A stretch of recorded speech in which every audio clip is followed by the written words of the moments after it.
Marcus Cole pressed his shotgun against a man's chest at 2 in the morning, his hands steady, his eyes dead. Behind him, a German shepherd stood guard over 2 dying puppies, her body blocking the doorway, her teeth bared at the uniformed officer who had come to take them. 3 years ago, Marcus had buried his teenage daughter and sworn never to love anything again. Tonight he was ready to kill for 3 animals he had known less than a week. The mother dog had staggered onto his porch during a blizzard, half-frozen, desperate, carrying an injured puppy in her jaws. She had chosen him, and that choice was about to destroy everything. Please subscribe to our channel and follow this story to the very end. Comment which city you are watching from, so I can see how far this story has traveled. The pounding came at 2 in the morning. Marcus Cole sat motionless in the darkness of his cabin, a half-empty bottle of whiskey on the table in front of him, his hand wrapped around a photograph he had not looked at in 7 months. The pounding came again. Not a knock. Something heavier. Something desperate. He did not move. 3 years of silence had taught him that the world outside his door held nothing he wanted. 3 years of waking up alone, of eating alone, of watching the sun rise and set without speaking a single word to another human being. 3 years since he had carried his daughter's casket through a cemetery in Virginia, while her mother screamed that it was his fault. The pounding stopped. Marcus lifted the whiskey bottle to his lips, but before he could drink, a sound cut through the silence that made his blood freeze. A whimper, high-pitched, desperate. The sound of something small and helpless crying out in the cold. He slammed the bottle down and crossed the cabin in 4 strides. When he yanked the door open, the wind hit him like a wall of ice. The blizzard had turned the world white snow, driving sideways visibility down to nothing. But there on his porch, barely visible through the storm, lay a German shepherd. She was not moving. "What the hell?" Marcus breathed. He dropped to his knees, the cold biting through his jeans instantly, and that is when he saw what she carried in her mouth. A puppy. Tiny. Maybe 4 weeks old. Its front paw was crushed and bloody, the bone visible through torn flesh, and the puppy was not moving at all. "No," Marcus whispered. "No, no, no." He reached for the mother dog, and her eyes snapped open. For a moment she bared her teeth, a low growl rumbling in her chest, her body tensing as if she would fight him even in her condition. But then something shifted in those amber eyes. Something that looked almost like recognition. She let the puppy fall gently from her mouth onto the frozen boards. Marcus scooped up the tiny body without thinking, feeling how cold it was, how still, and he was about to stand when he heard another sound. A whine, weaker than the first, coming from the edge of the porch where the snow had drifted against the railing. A second puppy lay there, half buried, its small body shaking violently. "Jesus Christ!" Marcus grabbed the second puppy with his free hand, cradling both against his chest, and looked down at the mother dog. She had not moved. Her chest rose and fell in shallow, labored breaths, ice crystals clinging to her black and tan fur, her body spent from whatever journey had brought her here. "Get up," Marcus said. "Come on, get up." She tried. He watched her front legs shake as she pushed against the porch, watched her back end collapse twice, watched the determination in her eyes fight against the betrayal of her body. Damn it! He carried the puppies inside, placed them on the rug by the wood stove, and went back for the mother. She weighed maybe 70 pounds, but she felt like nothing in his arms, all bone and desperation beneath that thick coat. He carried her through the door, kicked it shut against the storm, and laid her beside her puppies. For a long moment he just stood there, breathing hard, staring down at them. 3 lives. On his floor, depending on him. "I can't do this," he said out loud, his voice rough from disuse. "I can't do this." The mother dog lifted her head and looked at him. Her eyes were the color of honey warm, despite the ice that still clung to her face. And in those eyes, Marcus saw something that hit him harder than any blow he had ever taken in combat. Trust. This animal, this stranger, had walked through a blizzard to reach his door, had protected her babies until her body gave out. And now she was looking at him as if he was her last hope on earth. As if she had chosen him. Marcus felt his throat tighten. His hands began to shake. Not from the cold, from something older, something buried. "I watched my daughter die," he told the dog, his voice barely above a whisper. "I sat in a hospital room for 6 hours and watched her die, and I couldn't do a damn thing to save her. You understand, I couldn't save her. I can't save anyone." The mother dog held his gaze. She did not look away. She did not judge. She simply waited. And Marcus Cole, former Navy SEAL, decorated combat veteran, the man who had told himself he would never care about anything again, felt something crack open inside his chest. "All right," he said. "All right, let's see what we're dealing with." The injured puppy was worse than he had feared. Marcus knelt beside the wood stove, his first aid kit spread out on the floor, examining the tiny creature under the light of a kerosene lamp. The front paw was mangled, crushed in what looked like a steel trap, the kind poachers used in the protected forest. The wound had gone septic. He could smell the infection even before he cleaned away the dried blood and debris. "This is bad," he muttered. "This is really bad." The puppy whimpered, its eyes still closed, its breathing so shallow Marcus had to watch carefully to make sure it was breathing at all. "Hey." He touched the tiny head with one finger. "Hey, stay with me. You didn't come all this way to quit now." The mother dog watched every move he made.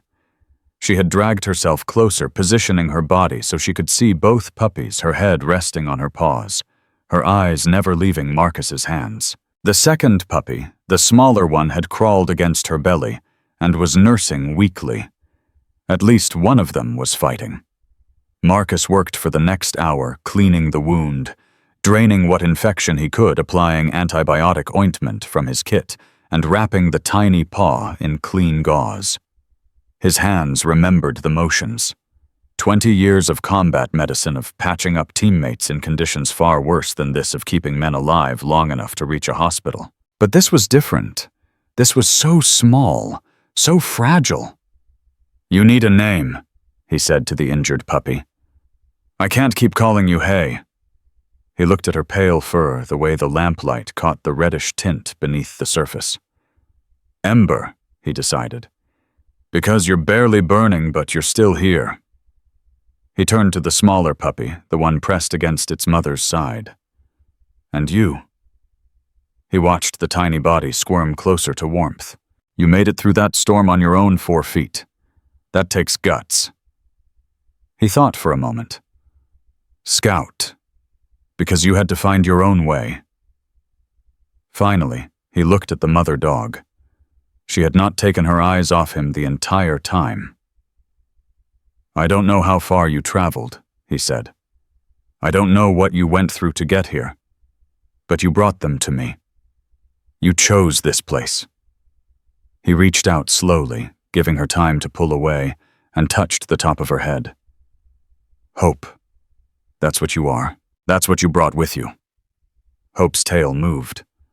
Just once. A single thump against the floor. Marcus felt his eyes burn. He blinked hard and looked away. "Don't read too much into this," he said. "I'm just going to get you through the night, that's all. Tomorrow, I'll figure out what to do with you." By 4 in the morning, Ember's fever had spiked. Marcus had dozed briefly, sitting against the wall with his legs stretched toward the stove, but he came awake instantly when he heard the puppy's breathing change. It had become rapid, shallow, wrong. No. He scrambled across the floor, pressing his palm against the tiny body, feeling the heat radiating through the fur. The fever was burning her alive from the inside. No, no, no, not like this. He grabbed a cloth, soaked it in cold water, pressed it against Ember's belly. The puppy did not respond, did not move, did not make a sound.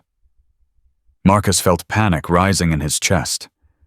The same panic he had felt in that hospital room 3 years ago, watching the monitors spike and fall, watching his daughter slip away while he stood there helpless.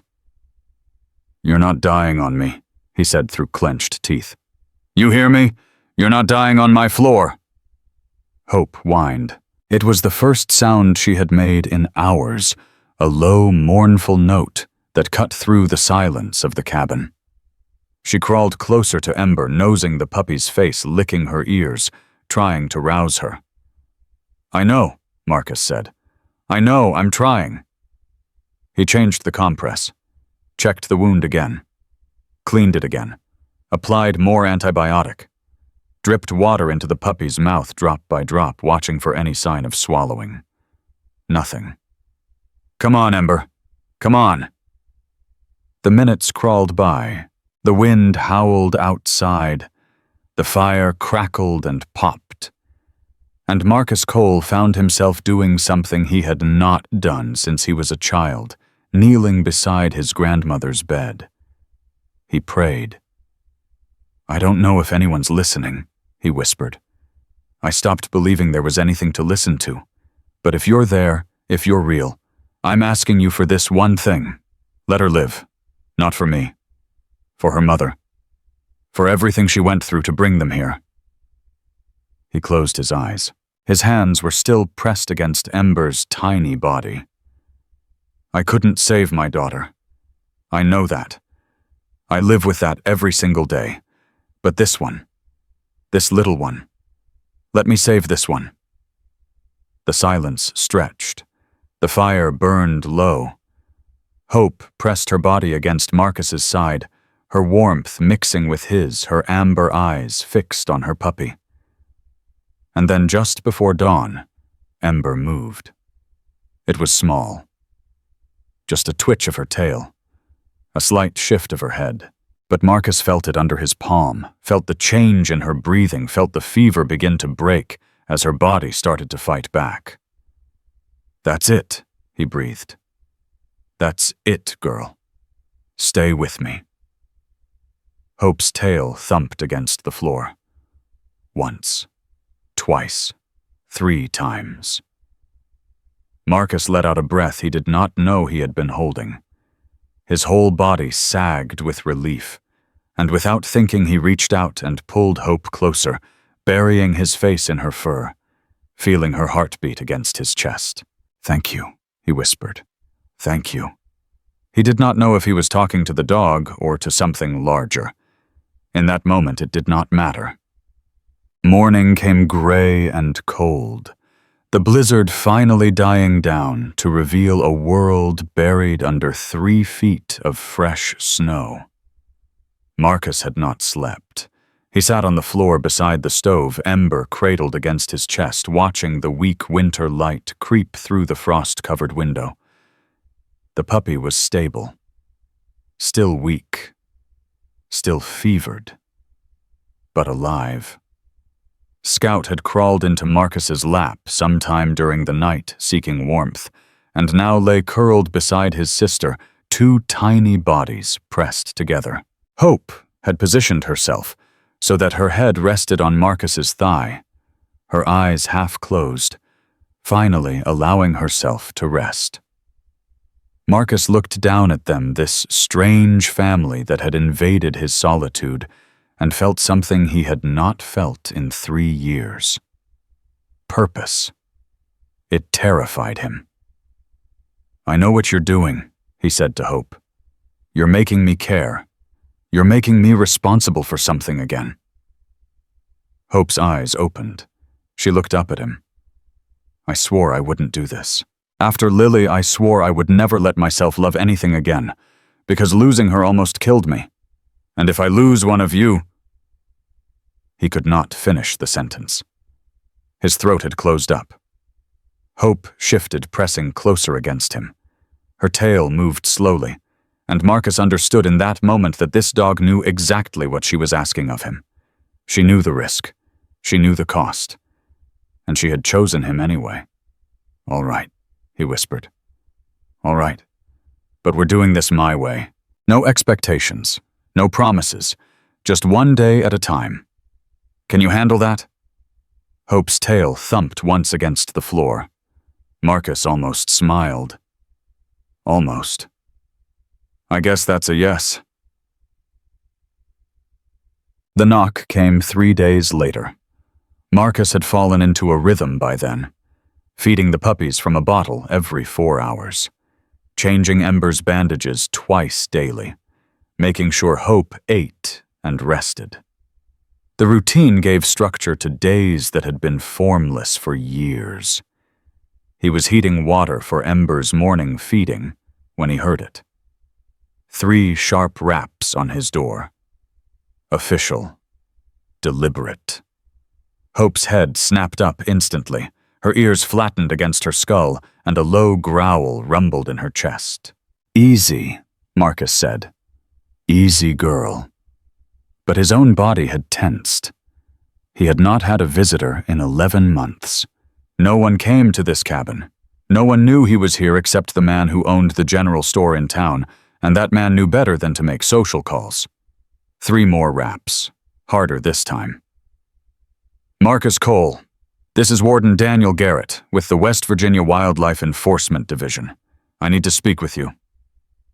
Marcus felt his stomach drop. He looked at Hope, at the puppies sleeping by the stove, at the life that had taken root in his cabin over the past 72 hours. And he knew with absolute certainty that whatever was about to happen would change everything. He crossed the cabin, slowly buying time, his mind racing through possibilities. When he opened the door, he found himself face to face with a man in a dark green uniform, tall and rigid with iron-gray hair, and eyes that held no warmth whatsoever. Mr. Cole, when Garrett's gaze swept past Marcus into the cabin. We received a report of feral dogs in this area. Mind if I come in? Behind him.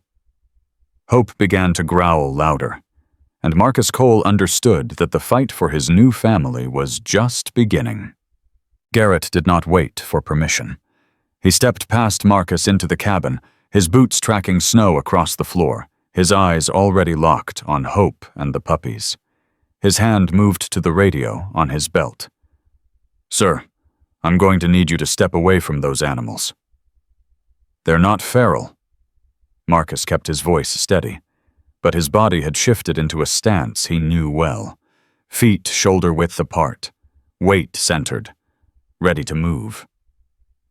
They showed up during the blizzard. The mother brought them to my door. That's not your determination to make. Garrett pulled a folded document from his jacket. I have a court order authorizing the confiscation of any unregistered animals found within 5 miles of the protected forest boundary. These animals match the description of dogs reported harassing wildlife in the conservation area. Look at them. Marcus pointed at the stove. That puppy almost died 3 nights ago. The other one can barely walk. Does that look like a threat to wildlife? I don't make the rules, Mr. Cole. I enforce them. Hope had risen to her feet. Her body was rigid. Her hackles raised, her growl continuous now. She had positioned herself between Garrett and the puppies, her teeth bared. Garrett's hand moved to his hip. You need to control that animal. She's protecting her babies. What would you do? I would comply with a lawful order. Garrett took a step toward the stove. Now step aside or I'll add obstruction charges to the paperwork. Marcus did not move. Those dogs are coming with me, Garrett said. They'll be evaluated, and if they're deemed safe, they'll be processed through the shelter system. If not—" He did not finish the sentence. He did not have to. Euthanized. Marcus felt the word like a punch to the gut. "You're going to kill them." "That's not up to me." "The hell it isn't." The two men stared at each other. Outside, the wind had picked up again, rattling the windows, pushing against the door. Inside, Hope's growl filled the silence, low and constant, a mother's warning to anyone who would threaten her children. "You've got 5 minutes to get those animals ready for transport," Garrett said. "After that, I'm calling for backup." Marcus looked at Hope. At Ember, still bandaged, still weak, sleeping peacefully beside her brother. At Scout, who had lifted his head and was watching everything with bright, curious eyes. 5 minutes. "I need to get their things together," Marcus said quietly. "Medical supplies. The special formula I've been using for the sick one. It'll just take a few minutes." Garrett nodded. "Make it fast." Marcus turned away, moving toward the small cabinet by the sink. His hands were steady. His mind was clear. He had made decisions under pressure before, in places far more dangerous than this, with stakes far higher. But as he opened the cabinet, his eyes went not to the medical supplies, but to the back door. The one that led to the rear of the cabin, to the woodpile, to the forest beyond. He glanced over his shoulder. Garrett had pulled out a clipboard and was writing something, his attention briefly divided. Marcus caught Hope's eye, and the German shepherd, as if she could read his mind, gathered Ember gently in her mouth. What happened next was pure chaos. Hope moved faster than Marcus thought possible given her condition. She shot toward the back door, Ember secure in her jaws, and Scout scrambled after her, following his mother on pure instinct. Marcus lunged for the door and threw it open just as Garrett spun around with a shout. "Hey, stop!" Hope was through the door in a flash of black and tan, disappearing into the snow, Scout stumbling behind her. Garrett pushed past Marcus, reaching for his radio, his face twisted with fury. "All units, this is Garrett. I have 3 loose animals heading north from the Cole property. Request immediate backup." Marcus did not think. He grabbed his coat from the hook by the door, jammed his feet into boots, and plunged out into the snow after them. "Cole, get back here. You're interfering with an official operation." But Marcus was already gone, following the tracks Hope had left in the fresh powder, his breath burning in his lungs, his heart pounding with something that felt terrifyingly like hope. The forest swallowed him within minutes. The snow was deep past his knees in places, and every step was a struggle. But he was a SEAL. He had trained for this. Had survived worse conditions in places that would kill most men within hours. Hope's tracks cut through the white landscape like a lifeline weaving between trees, climbing steadily uphill. She was heading for the rocky outcropping near the top of the ridge, the place where the terrain grew too rough for vehicles, where even helicopters would struggle to navigate. Smart girl, Marcus thought. She knows exactly what she's doing. But he also knew she was weak. Knew Ember was weak. Knew that neither of them could survive long in these conditions, no matter how strong their will to live. He pushed harder, faster. His thighs burned, his lungs screamed. The cold clawed at his exposed skin, seeking any gap in his clothing. "Hope," he called out. "Hope, stop. It's me." No response, just the wind and the snow and the endless white. He climbed for what felt like hours, but was probably 20 minutes following the tracks as they grew fainter, filling in with fresh snow almost as fast as they were made. His hands had gone numb. His face felt like ice. And then he heard it. A whine, weak, desperate, coming from somewhere ahead. "I'm coming," Marcus shouted. "Hold on!" He broke through a line of dense brush and found them. Hope lay in a shallow hollow formed by two fallen boulders, her body curled protectively around both puppies, her breathing shallow and rapid. Ember was tucked against her chest, motionless. Scout was pressed against her side, shaking violently. And Hope's eyes, when she lifted her head to look at Marcus, held a resignation that broke his heart. She had done everything she could. She had fought with everything she had, and now she was surrendering her babies to the only person she trusted. No. Marcus dropped to his knees in the snow beside her. No, you don't get to quit. Not now. Not after everything. He gathered Ember first, pressing the tiny body against his chest beneath his coat, feeling for a heartbeat. There. Faint. Thready. But there. She's alive, he told Hope. She's still alive. Scout came next, the puppy crying softly as Marcus tucked him beside his sister, the warmth of his body the only thing keeping them alive. Then he turned to Hope. Can you walk? She tried to rise. Her legs shook.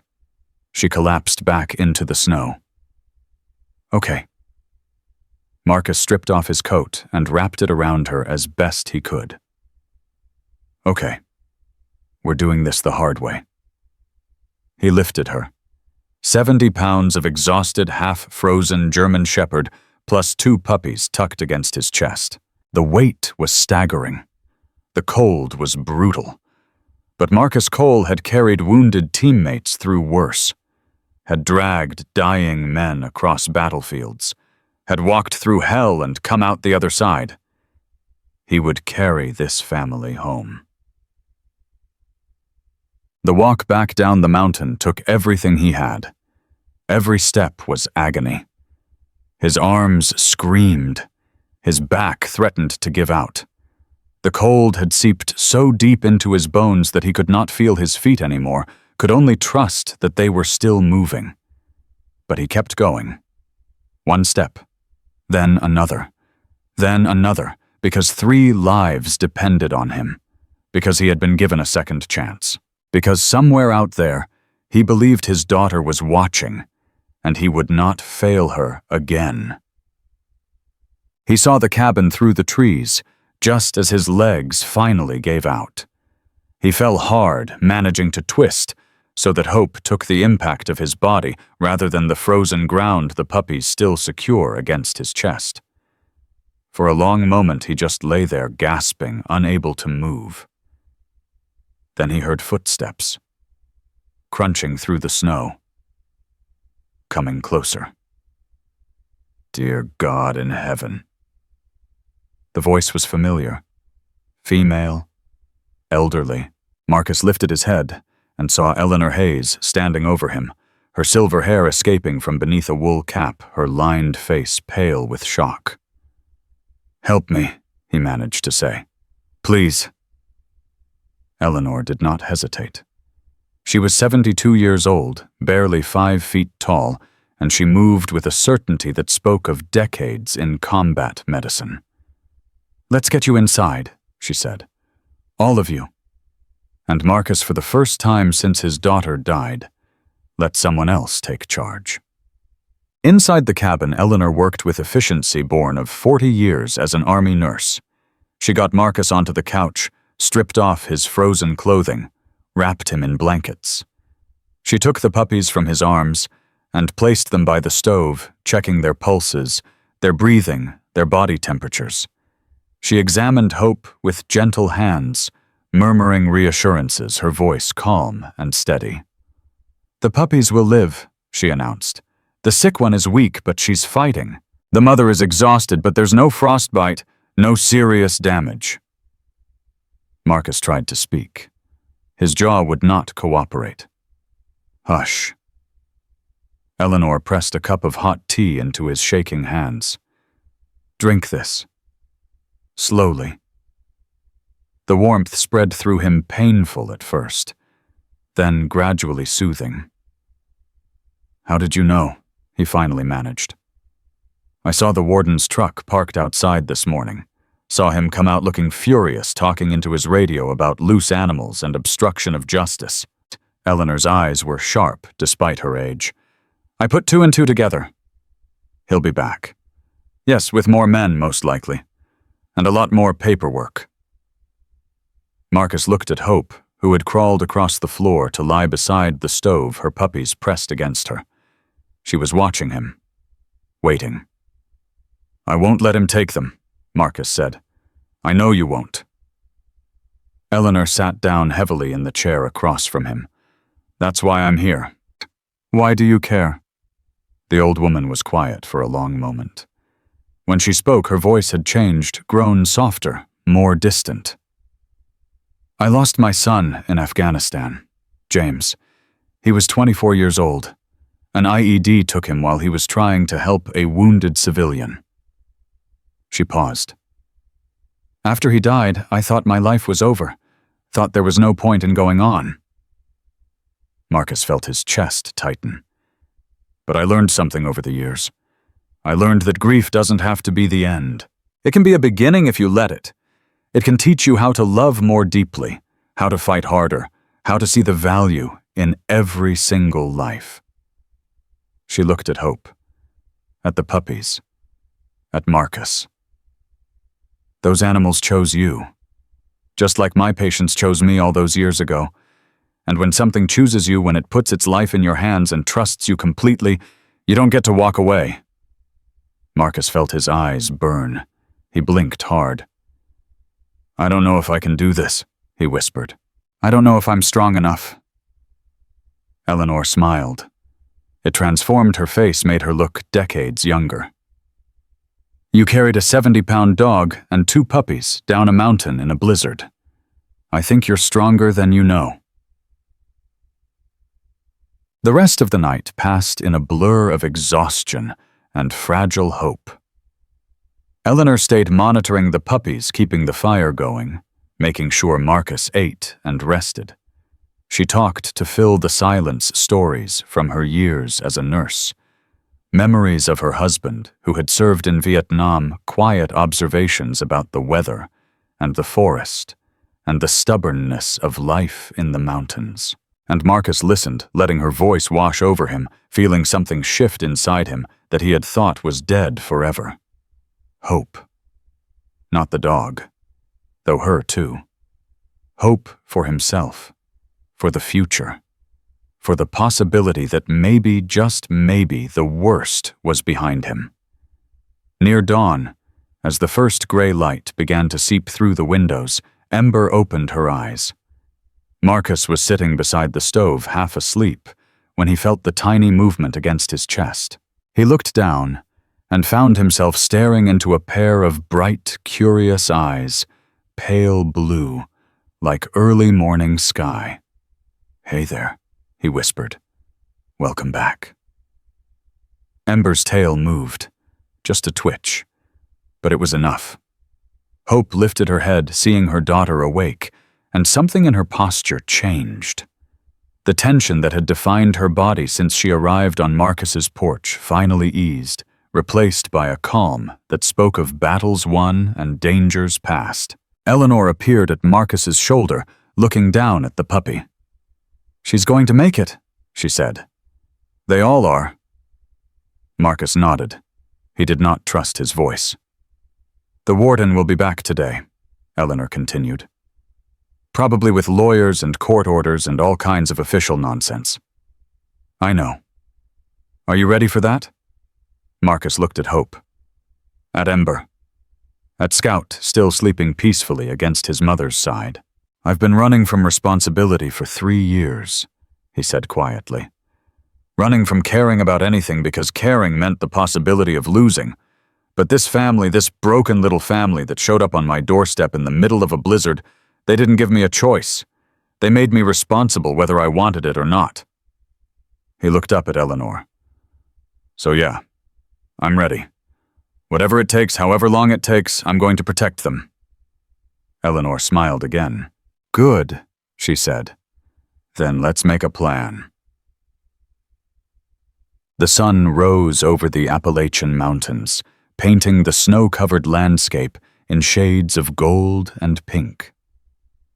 Inside the small cabin, Marcus Cole sat, surrounded by his new family, a cup of coffee warming his hands, his body aching, but his spirit somehow lighter than it had been in years. Hope lay at his feet, finally allowing herself to rest, her puppies pressed against her side. Ember's eyes were closed again, but her breathing was steady, her fever broken, her small body fighting its way back to health. Scout had crawled into Marcus's lap at some point during the night and refused to leave his tiny heart beating against Marcus's palm. And Eleanor Hayes sat across the room, already making phone calls, her voice firm and authoritative as she navigated bureaucracies and legal systems with the same skill she had once navigated field hospitals. Outside, Marcus could hear the distant sound of engines. The warden was coming back. But this time Marcus was not running. This time he would stand his ground. For Hope, for Ember, for Scout, for the daughter he could not save, and the family he refused to lose. The engines grew louder. Marcus counted 3 vehicles, by the sound maybe 4, their tires grinding through the packed snow on the mountain road.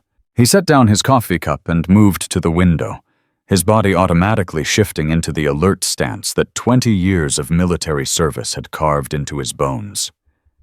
"They brought backup," he said. Eleanor looked up from her phone. "More than backup. I count 2 sheriff's cruisers, the warden's truck, and what looks like an animal control van." "That was fast. Garrett's been planning this since yesterday. He's not a man who likes to lose." Eleanor stood, straightening her wool cardigan with the same precision she had once used to prepare for surgery. "I made some calls while you were resting. We have options, but none of them are quick." "How long do we need?" 48 hours. Maybe 72. I have a friend at the county courthouse who owes me a favor. She's working on getting a temporary restraining order, but judges don't move fast on animal cases. Marcus looked at Hope, who had risen to her feet the moment she heard the engines. Her body was tense, her ears flat against her skull, a low growl building in her throat. "We don't have 48 hours, he said. The first knock came hard and official. 3 sharp raps that shook the door in its frame. "Marcus Cole. This is Warden Daniel Garrett, with the Wildlife Enforcement Division. I have a warrant for the seizure of 3 unregistered animals believed to be on this property. Open the door immediately." Marcus did not move. His eyes were on Hope, watching the way her body had positioned itself between the door and her puppies, watching the ancient instinct of protection override exhaustion and fear. "I need you to take them," he said to Eleanor, his voice low. "Back bedroom. Lock the door. Don't come out no matter what you hear." "Marcus, please." Something in his voice made Eleanor stop. She looked at him for a long moment. This broken man she had known for less than a week, and she saw something in his eyes that she recognized. The look of a soldier preparing for battle. "Don't do anything stupid," she said. "No promises." Eleanor moved quickly, gathering Ember in her arms, while Hope followed with Scout in her mouth, both dogs trusting the old woman instinctively. Marcus waited until he heard the bedroom door close before he turned back to face what was coming. He opened the door. Garrett stood on the porch, flanked by 2 sheriff's deputies, both young, both nervous, their hands resting on their belts. Behind them, 2 more men in animal control uniforms waited beside a white van with wire cages visible through the back windows. "Mr. Cole?" Garrett's voice was ice. "I see you made it back from your little adventure yesterday. I've added trespassing in a protected wilderness area to the charges." "Those dogs aren't feral," Marcus said. "They're domestic animals who were abandoned and left to die. The mother found her way to my cabin during the blizzard. I saved her life and the lives of her puppies." "That's a touching story." It doesn't change the law. Garrett held up a folded document. I have a warrant signed by Judge Patterson authorizing the immediate seizure of all unregistered canines on this property. You can comply voluntarily, or these officers can assist me in conducting a search. On what grounds? What evidence do you have that these specific dogs were harassing wildlife? A report was filed by a hiker 3 days ago describing aggressive dogs matching the general description of German Shepherds in the protected forest area. Protocol requires investigation and removal of any animals that pose a potential threat. A general description. That's your evidence. Marcus felt anger rising in his chest, hot and dangerous. There are thousands of German Shepherds in this state. You're going to kill 3 innocent animals based on a general description. I never said anything about killing. We both know how this ends. Those dogs go into your system, they get labeled as feral or dangerous, and within 72 hours they're dead. Marcus stepped forward, and both deputies tensed. That's not going to happen. Garrett's eyes narrowed. Are you threatening to obstruct justice, Mr. Cole? I'm telling you that you're not taking those dogs. For a long moment, the 2 men stared at each other. The wind picked up, sending snow swirling across the porch, and somewhere in the distance a crow called out harsh and lonely. Then Garrett smiled. It was not a pleasant expression. Deputies, please escort Mr. Cole away from the door while we conduct our search. The younger deputy stepped forward, his hand reaching for Marcus's arm, and that was when everything went wrong. Marcus moved without thinking. 20 years of combat training took over his body, reacting before his mind could catch up. He caught the deputy's wrist twisted and sent the young man stumbling sideways into the porch railing. The second deputy lunged forward, but Marcus was already inside, slamming the door and throwing the bolt. Marcus Cole, open this door right now. Marcus backed away, his heart pounding, his breath coming fast. What had he done? What the hell had he just done? I want to speak to a lawyer, he shouted through the door. I have the right to legal representation before you enter my home. You just assaulted a law enforcement officer. You've got about 30 seconds before we break down this door and add a half-dozen felony charges to your file. Marcus's mind raced. The back door. He could take Hope and the puppies through the back door into the woods, disappear into the mountains. He knew this terrain better than any of them could survive out there for weeks if necessary. But that was running. That was what he had done for 3 years. Run from his grief, run from his memories, run from anything that threatened to make him feel again. He was done running. Eleanor, he called out. Stay in the bedroom, don't come out. Marcus, what's happening? Before he could answer, the front door exploded inward. The deputies came through, first weapons drawn, shouting commands that blurred together in the chaos. Marcus raised his hands, backing away, but his eyes were on Garrett, who walked through the splintered doorframe with a look of cold satisfaction on his face. On the ground. Now. Marcus dropped to his knees, then flat on his stomach, his face pressed against the cold wooden floor. He felt hands grabbing his wrists, felt the bite of handcuffs closing around them. Marcus Cole, you're under arrest for assault on a peace officer, obstruction of justice, and interference with wildlife enforcement operations. The dogs are innocent, Marcus said, his voice muffled against the floor. Whatever happens to me, the dogs are innocent. That's for the courts to decide.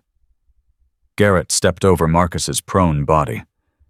Search the house. Find those animals. Marcus heard footsteps moving through the cabin, heard doors opening and closing, heard his own blood roaring in his ears. Then he heard something that made his heart stop. The bedroom door being kicked in, Eleanor's voice sharp and commanding. You have no right. This is illegal search and seizure. Ma'am, step aside. I will not. Those animals are under my care as a licensed medical professional, and I am formally invoking veterinary privilege. There's no such thing as veterinary privilege, ma'am. Then I'm invoking my rights as a citizen to protect innocent life. You'll have to go through me to take them.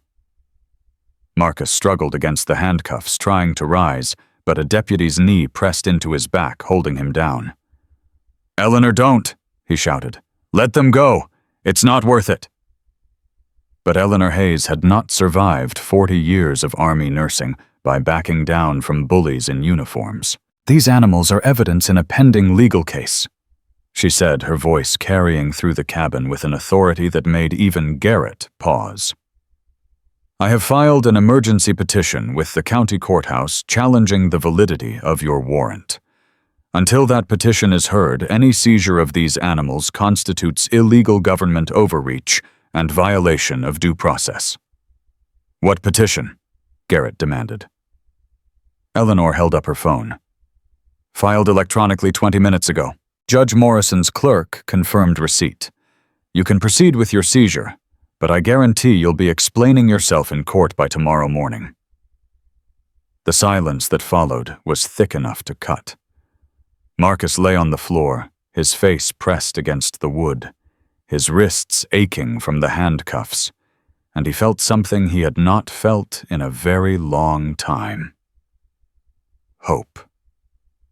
Garrett's voice was tight with barely contained fury. "This isn't over." "No," Eleanor agreed. "It isn't. But for today, those dogs stay where they are." More silence. Then footsteps moving away from the bedroom, moving toward the front door. "Get him up," Garrett ordered.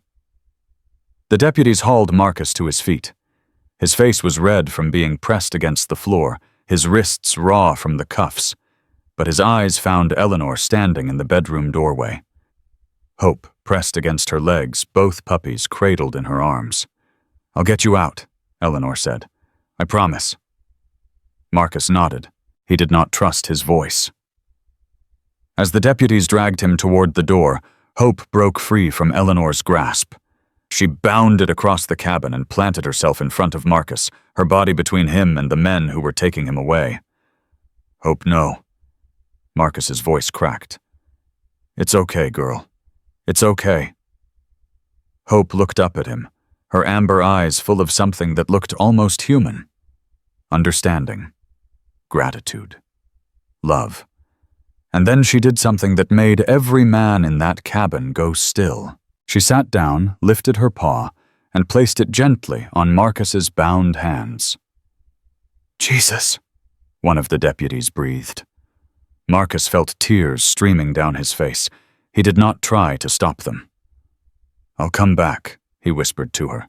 "I promise. I'll come back for you." Hope's tail moved. Once. Twice. Then the deputies pulled Marcus through the door, and the last thing he saw before they put him in the cruiser was Hope still sitting in the cabin doorway, watching him go, her body framed by the broken door, her eyes never leaving his until the car pulled away and the forest swallowed them whole. The county jail was a squat concrete building that smelled like despair and industrial cleaner. Marcus sat in a holding cell for 6 hours, watching the afternoon light fade through a narrow window, replaying the moment over and over in his mind. Hope's paw on his hands, the look in her eyes, the promise he had made. "Cole, you made bail." Marcus looked up to find a corrections officer unlocking his cell door. Behind the officer stood Eleanor Hayes. Her silver hair disheveled her face lined with exhaustion, but her eyes burning with determination. "How?" Marcus asked.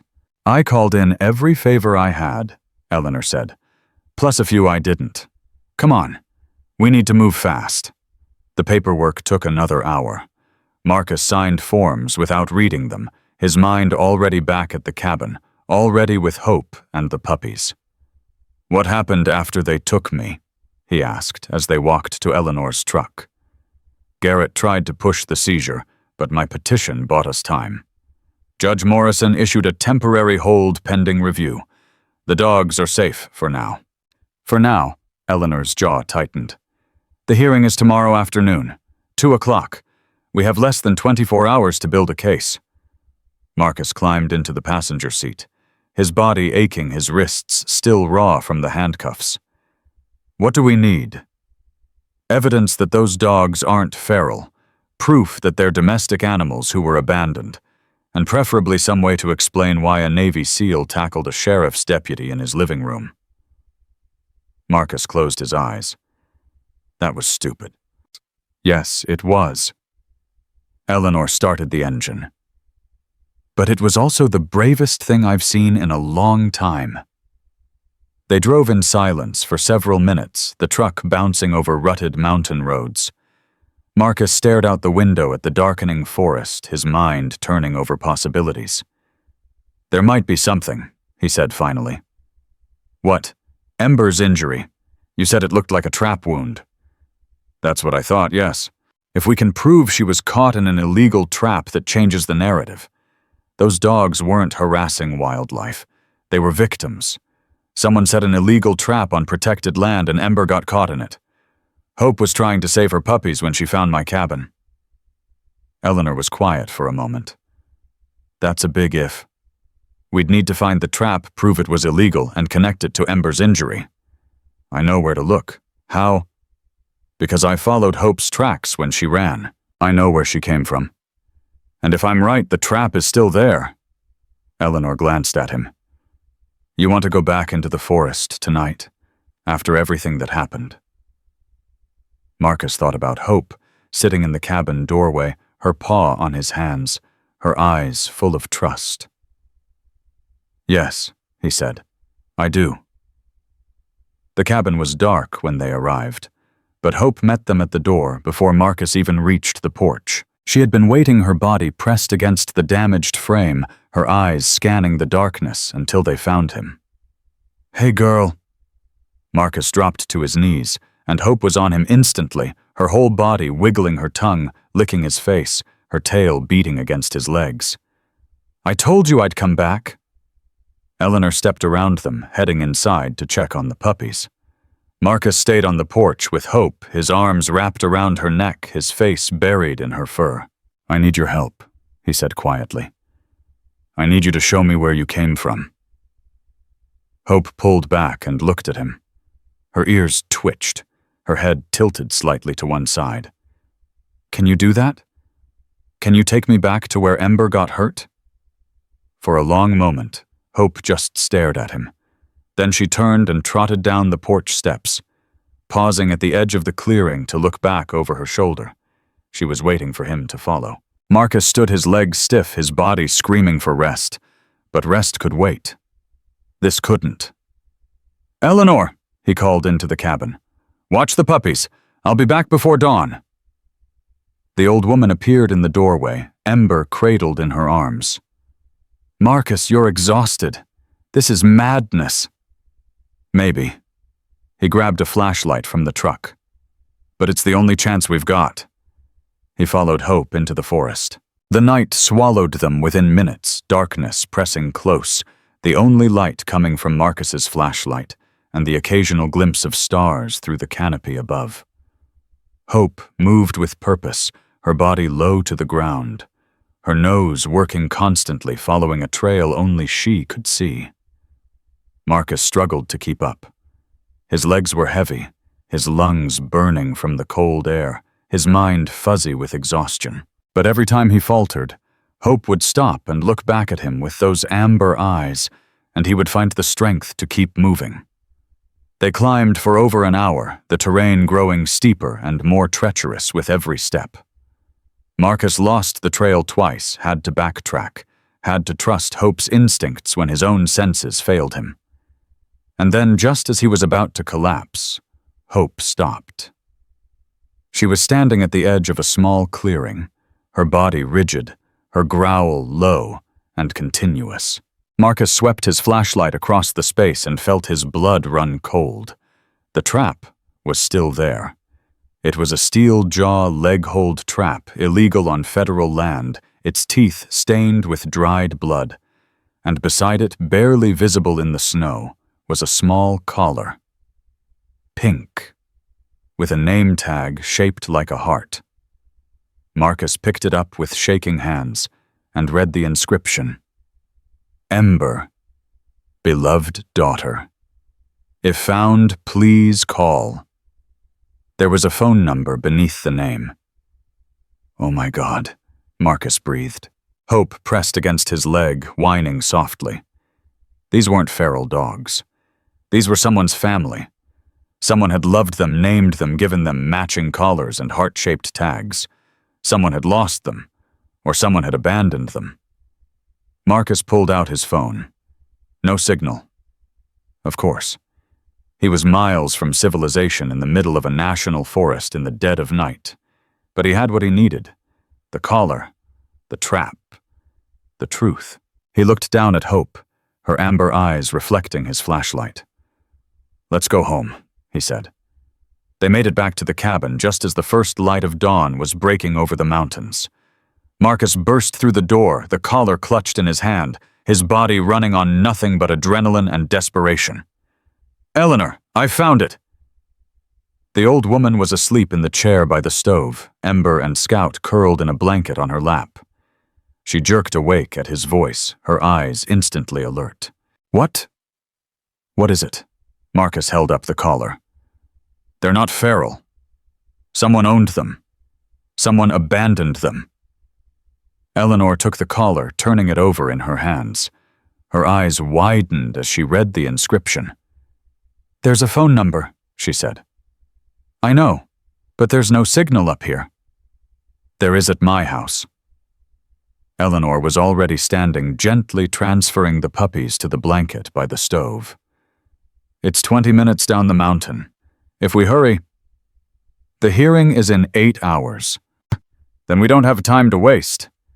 They piled into Eleanor's truck and raced down the mountain, the old vehicle bouncing over frozen ruts, its headlights cutting through the early morning mist.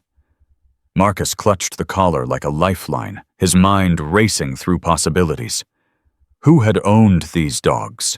Why had they been abandoned? And what had happened to make Hope walk through a blizzard to find help for her babies? They reached Eleanor's house, just as the sun cleared the horizon. Marcus was out of the truck before it stopped moving the collar in his hand, his phone already searching for signal. 2 bars. It would have to be enough. He dialed the number on the tag. It rang. Once, twice, 3 times. Then a woman's voice, thick with sleep. "Hello. Is this the owner of a dog named Ember?" Silence. Then a sharp intake of breath. "Who is this? How did you get this number?" "My name is Marcus Cole. I found a collar in the forest with this number on it. Are you missing a German Shepherd?" More silence. Longer this time. "I had to give them up." The woman's voice had changed. Heavier. Full of something that sounded like grief. 6 weeks ago. I couldn't afford to keep them anymore. I gave them to a man who said he would find them good homes. Marcus felt his stomach drop. "What man?" "I don't know his name. He had flyers up at the grocery store.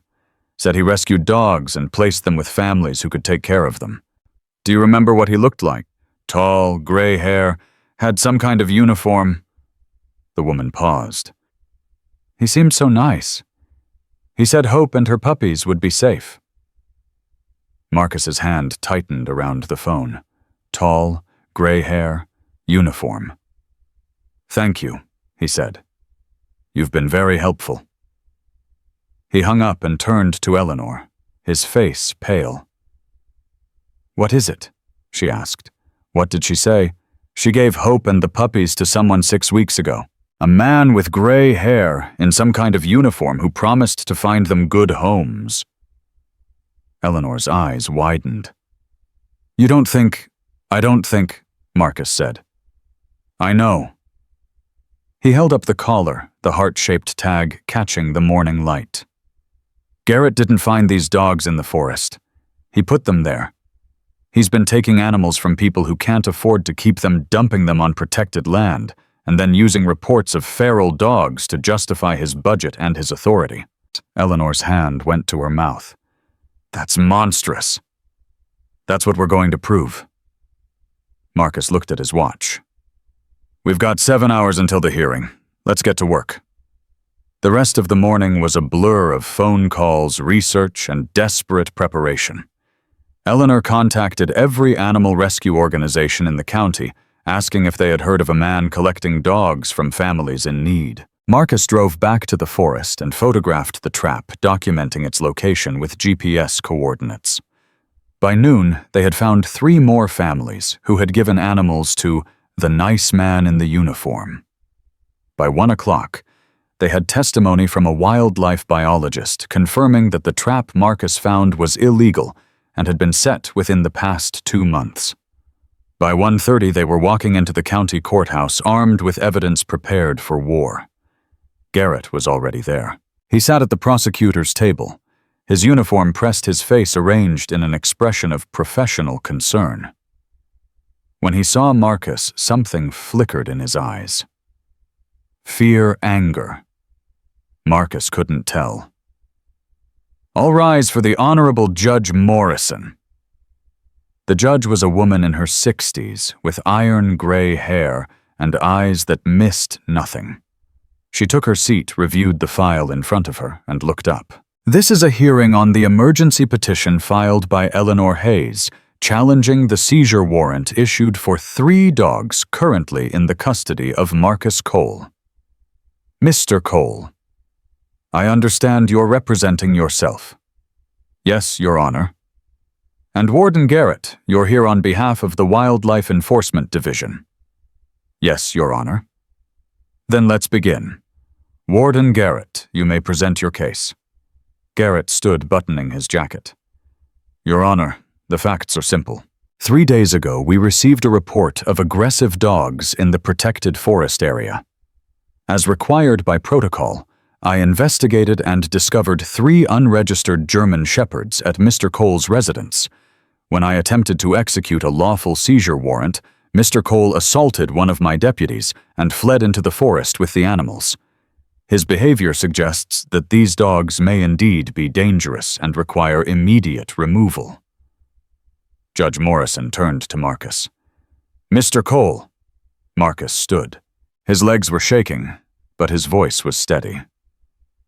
Your Honor, I'd like to present evidence that changes the nature of this case entirely. He walked forward and placed the pink collar on the judge's bench.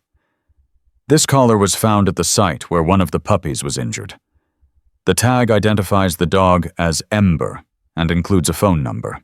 When I called that number this morning, I spoke with a woman named Sandra Chen, who told me she gave Hope and her puppies to a man in a uniform 6 weeks ago, a man who promised to find them good homes. Garrett's face had gone pale.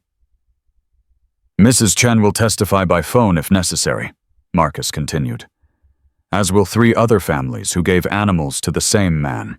I also have photographs of an illegal trap found at the location where Ember was injured, along with testimony from a wildlife biologist confirming its origin. Judge Morrison studied the collar, then looked at Garrett. Warden, do you have any response to these allegations? Garrett's mouth opened, closed, opened again. This is absurd, he finally managed. Mr. Cole is obviously fabricating evidence to avoid the consequences of his actions. I have never— Your Honor, Eleanor's voice cut through the courtroom. I have one more piece of evidence to present. She walked forward and handed the judge a folder. These are phone records obtained this morning from the county clerk's office. They show that Warden Garrett called Mrs. Sandra Chen 4 times in the week before she surrendered her dogs.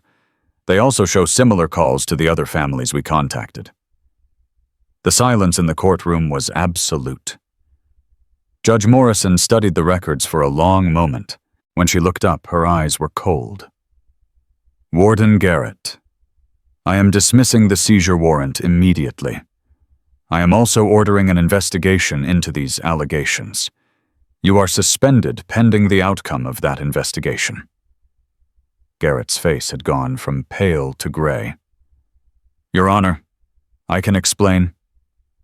Save it for the investigation. The judge turned to Marcus. Mr. Cole, the charges against you are dropped. The dogs are yours. Take them home."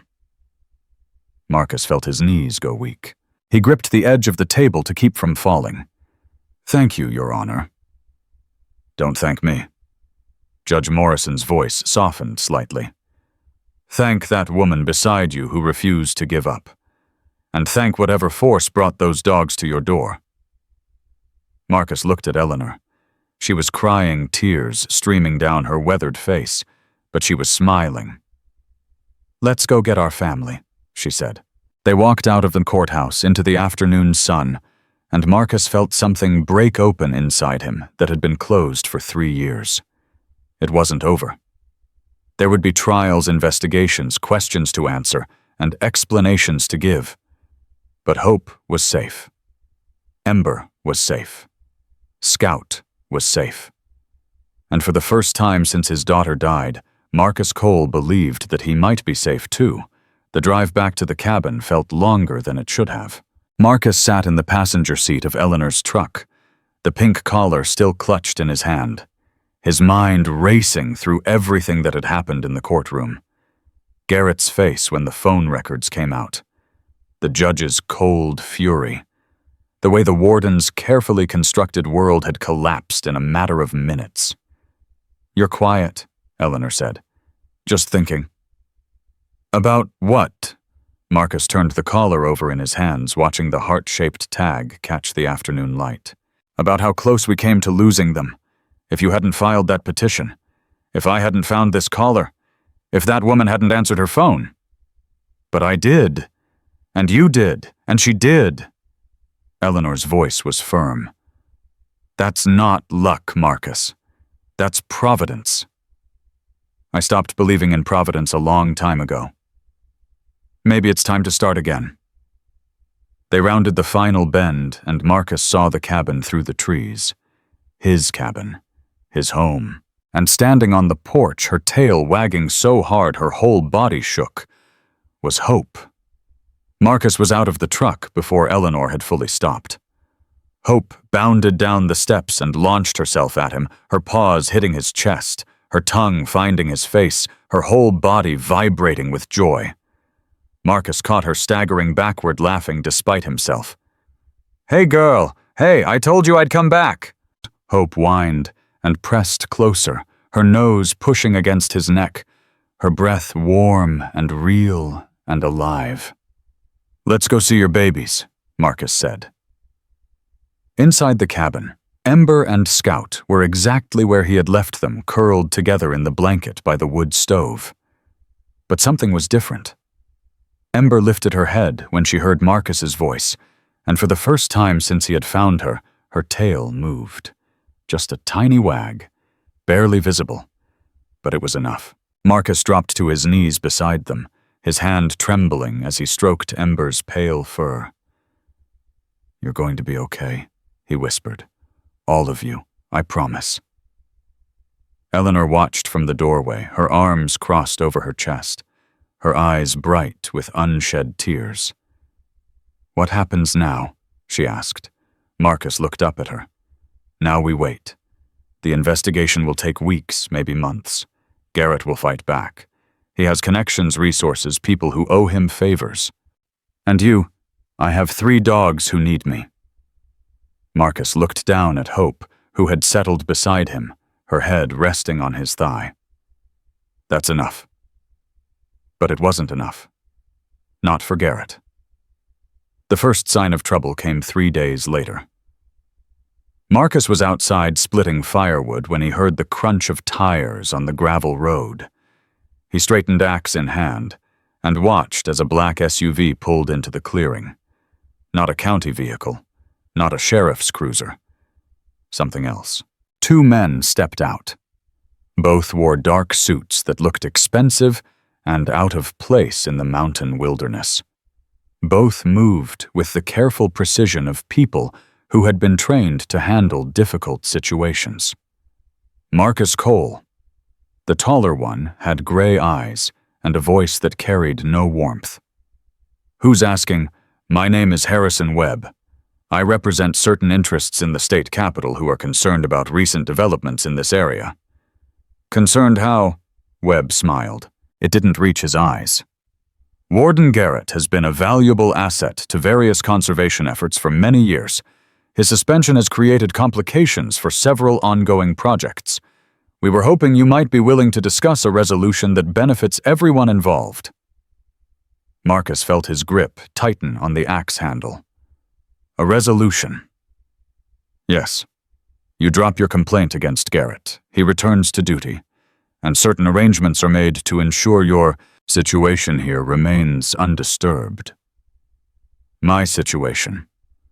This cabin sits on the border of protected federal land. The paperwork establishing your property rights has certain ambiguities that could be exploited by the wrong people. Webb's smile widened. Or those ambiguities could disappear entirely.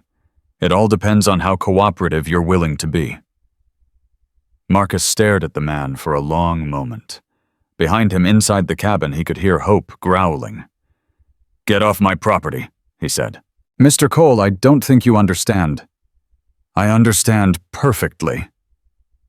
Marcus took a step forward, the axe still in his hand. "You're threatening me because I exposed your friend as a fraud. You think you can scare me into backing down. We're offering you a reasonable compromise. Here's my compromise." Marcus's voice dropped to the tone he had used in combat, low and steady and absolutely certain. "You have 30 seconds to get in your car and leave. If you're still here after that, I'm going to assume you're trespassing on private property with hostile intent. And I'm going to respond accordingly." Webb's smile finally faded. He looked at Marcus, looked at the axe, looked at the cabin where a German shepherd had appeared in the doorway, her teeth bared, her body coiled to strike. "This isn't over," Webb said. "No," Marcus agreed. "It isn't." He watched them drive away, his heart pounding his hands steady. Then he went inside and called Eleanor. She arrived within the hour.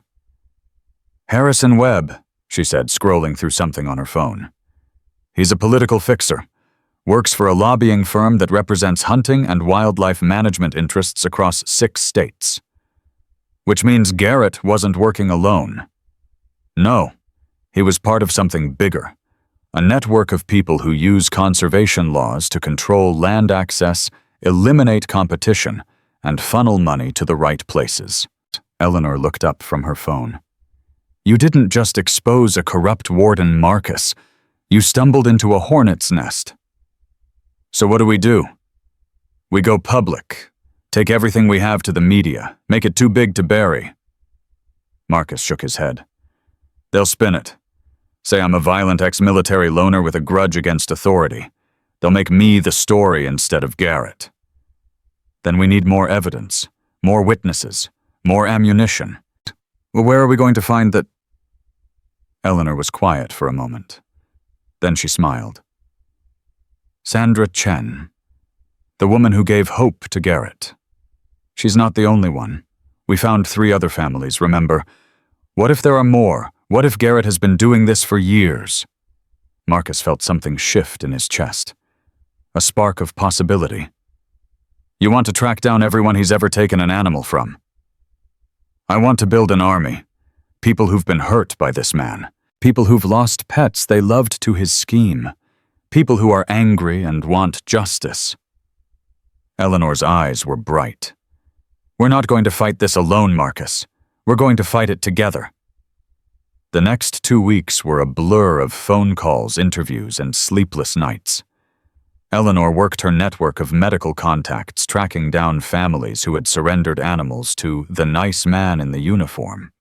Marcus drove across 3 counties, meeting with people in living rooms, and coffee shops and parking lots, listening to their stories, documenting their losses.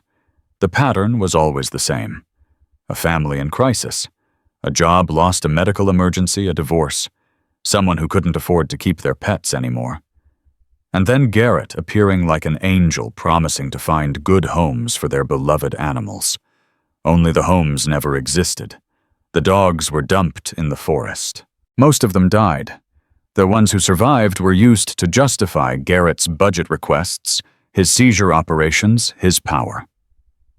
By the end of the 2nd week, Marcus had documented 17 cases, 17 families, 17 betrayals, 17 broken hearts, and then he found the 18th. Her name was Maria Santos. She lived in a small apartment on the edge of town, and when Marcus knocked on her door, she answered with a face that looked like it had forgotten how to smile. "Mrs. Santos. My name is Marcus Cole. I'm investigating Daniel Garrett, the wildlife warden. I understand you may have had dealings with him." Maria stared at him for a long moment. Then she stepped back and opened the door wider. "Come in," she said. "I've been waiting 3 years for someone to ask."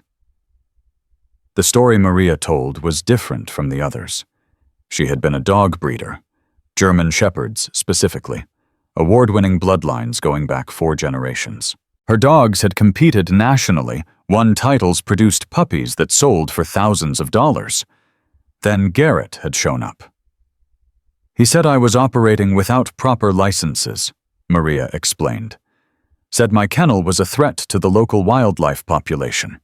He gave me a choice: surrender my dogs voluntarily or face criminal charges and have them taken anyway." "What did you do?" "I fought, hired a lawyer, filed appeals, spent every penny I had trying to save my dogs." Maria's voice cracked. "I lost everything. My home, my savings, my breeding program. And in the end, he took them anyway. 12 dogs, including Hope." Marcus felt his blood freeze. "Hope. That was the name I gave her mother, the one who started my breeding line. Beautiful dog, smartest animal I've ever known." Maria's eyes filled with tears. "She was pregnant when Garrett took her. I never found out what happened to the puppies." Marcus reached into his pocket and pulled out his phone. He found the photo he had taken that morning, Hope lying on the cabin floor with Ember and Scout curled against her side. "Mrs. Santos," he said quietly, "I think you should see this." Maria took the phone. She stared at the screen for a long moment, her hands trembling, her breath catching in her throat. "That's her," she whispered. "That's my Hope." The tears came then pouring down her face, her body shaking with sobs she had held back for 3 years. "She survived," Maria said. "She survived, and she had puppies, and she found someone who would take care of her." "She found me," Marcus said. "Or maybe I found her. Either way, she's safe now. They all are." Maria looked up at him, her eyes raw and red. "Can I see her? Please, just once. I need to see her." Marcus thought about all the complications this would create. The questions, the legal issues, the emotional chaos of reunion. Then he thought about Hope, standing on his porch in the blizzard, choosing to trust a stranger with the lives of her babies. "Yes," he said. "I'll take you to her." The reunion happened the next morning. Marcus drove Maria up the mountain in Eleanor's truck, watching her face in the rearview mirror, seeing the hope and fear and desperate longing warring in her expression. When they pulled into the clearing, Hope was on the porch, waiting. Maria was out of the truck before Marcus could park.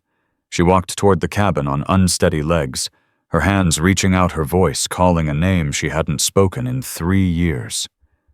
"Hope, baby girl, is that you?" Hope's ears perked up. Her head tilted. Her body went absolutely still. Then something happened that Marcus would never forget. Hope's tail began to wag. Not the cautious wag she gave Marcus, not the polite acknowledgement she offered Eleanor. This was something else entirely. This was recognition. This was memory. This was love that had survived abandonment and wilderness and winter and time. Hope bounded off the porch and ran straight into Maria's arms. The sound Maria made was not quite human. It was grief and joy and relief all tangled together, pouring out of her in waves that seemed to shake the trees themselves. She dropped to her knees, and Hope covered her face with kisses, whining and wiggling and pressing as close as physics would allow. "I'm sorry," Maria sobbed. "I'm so sorry I couldn't protect you. I tried so hard." Hope's response was to press closer, her body a warm and living answer to every apology, every regret, every moment of guilt and loss. Marcus watched from beside the truck, his throat tight, his eyes burning. Eleanor appeared beside him, her hand finding his arm. "That's what healing looks like," she said quietly. "That's what we've been fighting for." Marcus nodded. He couldn't speak, but he understood something in that moment that he hadn't fully grasped before. This wasn't just about saving 3 dogs anymore. This was about justice, about restoration, about making right what had been broken for far too long. And it was far from over. The breakthrough came that evening. Maria sat at the kitchen table, a cup of tea growing cold in her hands. Hope pressed against her legs as if afraid to let her out of sight. "I kept records," Maria said, "of everything. Every interaction with Garrett, every threat, every seizure document. I was building a case to get my dogs back when I ran out of money." Marcus leaned forward. "What kind of records? Financial transactions, phone logs, email correspondence?" Maria's voice hardened. "And something else, something I found by accident when I was fighting the seizure order." "What?" Maria reached into her purse and pulled out a worn manila envelope. "Garrett wasn't just taking dogs from people like me. He was selling them." Marcus felt his stomach drop. "Selling them to research facilities, testing labs, places that need animals for experiments and don't ask too many questions about where they come from." Maria opened the envelope and spread documents across the table. "I found shipping manifests, payment records, a whole network of buyers and sellers operating under the cover of wildlife enforcement." Eleanor picked up one of the documents, her face going pale as she read. "These numbers," she said. "These are payments, monthly, regular as clockwork, for 3 years." Maria's voice was bitter. Garrett wasn't dumping those dogs in the forest to die. He was sorting them. The sick ones, the old ones, the ones nobody would pay for, those went into the wilderness. The healthy ones, the purebreds, the valuable animals, those got sold. Marcus stared at the documents, his mind racing. "Why didn't you take this to the police?" "I did. 2 years ago." Maria laughed, but there was no humor in it. "The detective I spoke to was very sympathetic, very understanding. He promised to investigate thoroughly. And then 2 weeks later, my apartment was broken into. The files I had given him were gone, and the detective had been transferred to a desk job in another county. They covered it up. They covered everything up. Garrett has protection that goes all the way to the state capitol, people who benefit from his operation, people who can't afford to let the truth come out." Marcus looked at Eleanor. She looked back at him. "We need to get this to someone who can't be bought," he said. "The FBI," Eleanor said. "If this crosses state lines, it becomes a federal matter." "Do you know anyone?" "No, but I know someone who might." She pulled out her phone and dialed a number she hadn't called in 5 years. The phone rang 3 times before a man's voice answered. "Eleanor, is that you?" "Hello, James. I need a favor." "After what happened between us, you've got some nerve." "I know. And I'm sorry, but this is important. Life and death important." Silence on the other end. Then a long sigh. "What do you need?" "I need to talk to someone at the FBI. Someone high enough up that they can't be pressured. Someone who cares more about justice than politics." More silence. When James spoke again, his voice had changed. Softer, more serious. "I might know someone." But Eleanor, if I make this introduction and it blows up, it's going to come back on me. It won't blow up, I promise. The last time you made me a promise, you broke my heart. I know. Eleanor's voice cracked slightly. And I've regretted it every day since. But this isn't about us, James. This is about innocent people. Innocent animals. A system that's been corrupted from the inside out. Please. The silence stretched so long that Marcus thought the call had been disconnected. Then James spoke.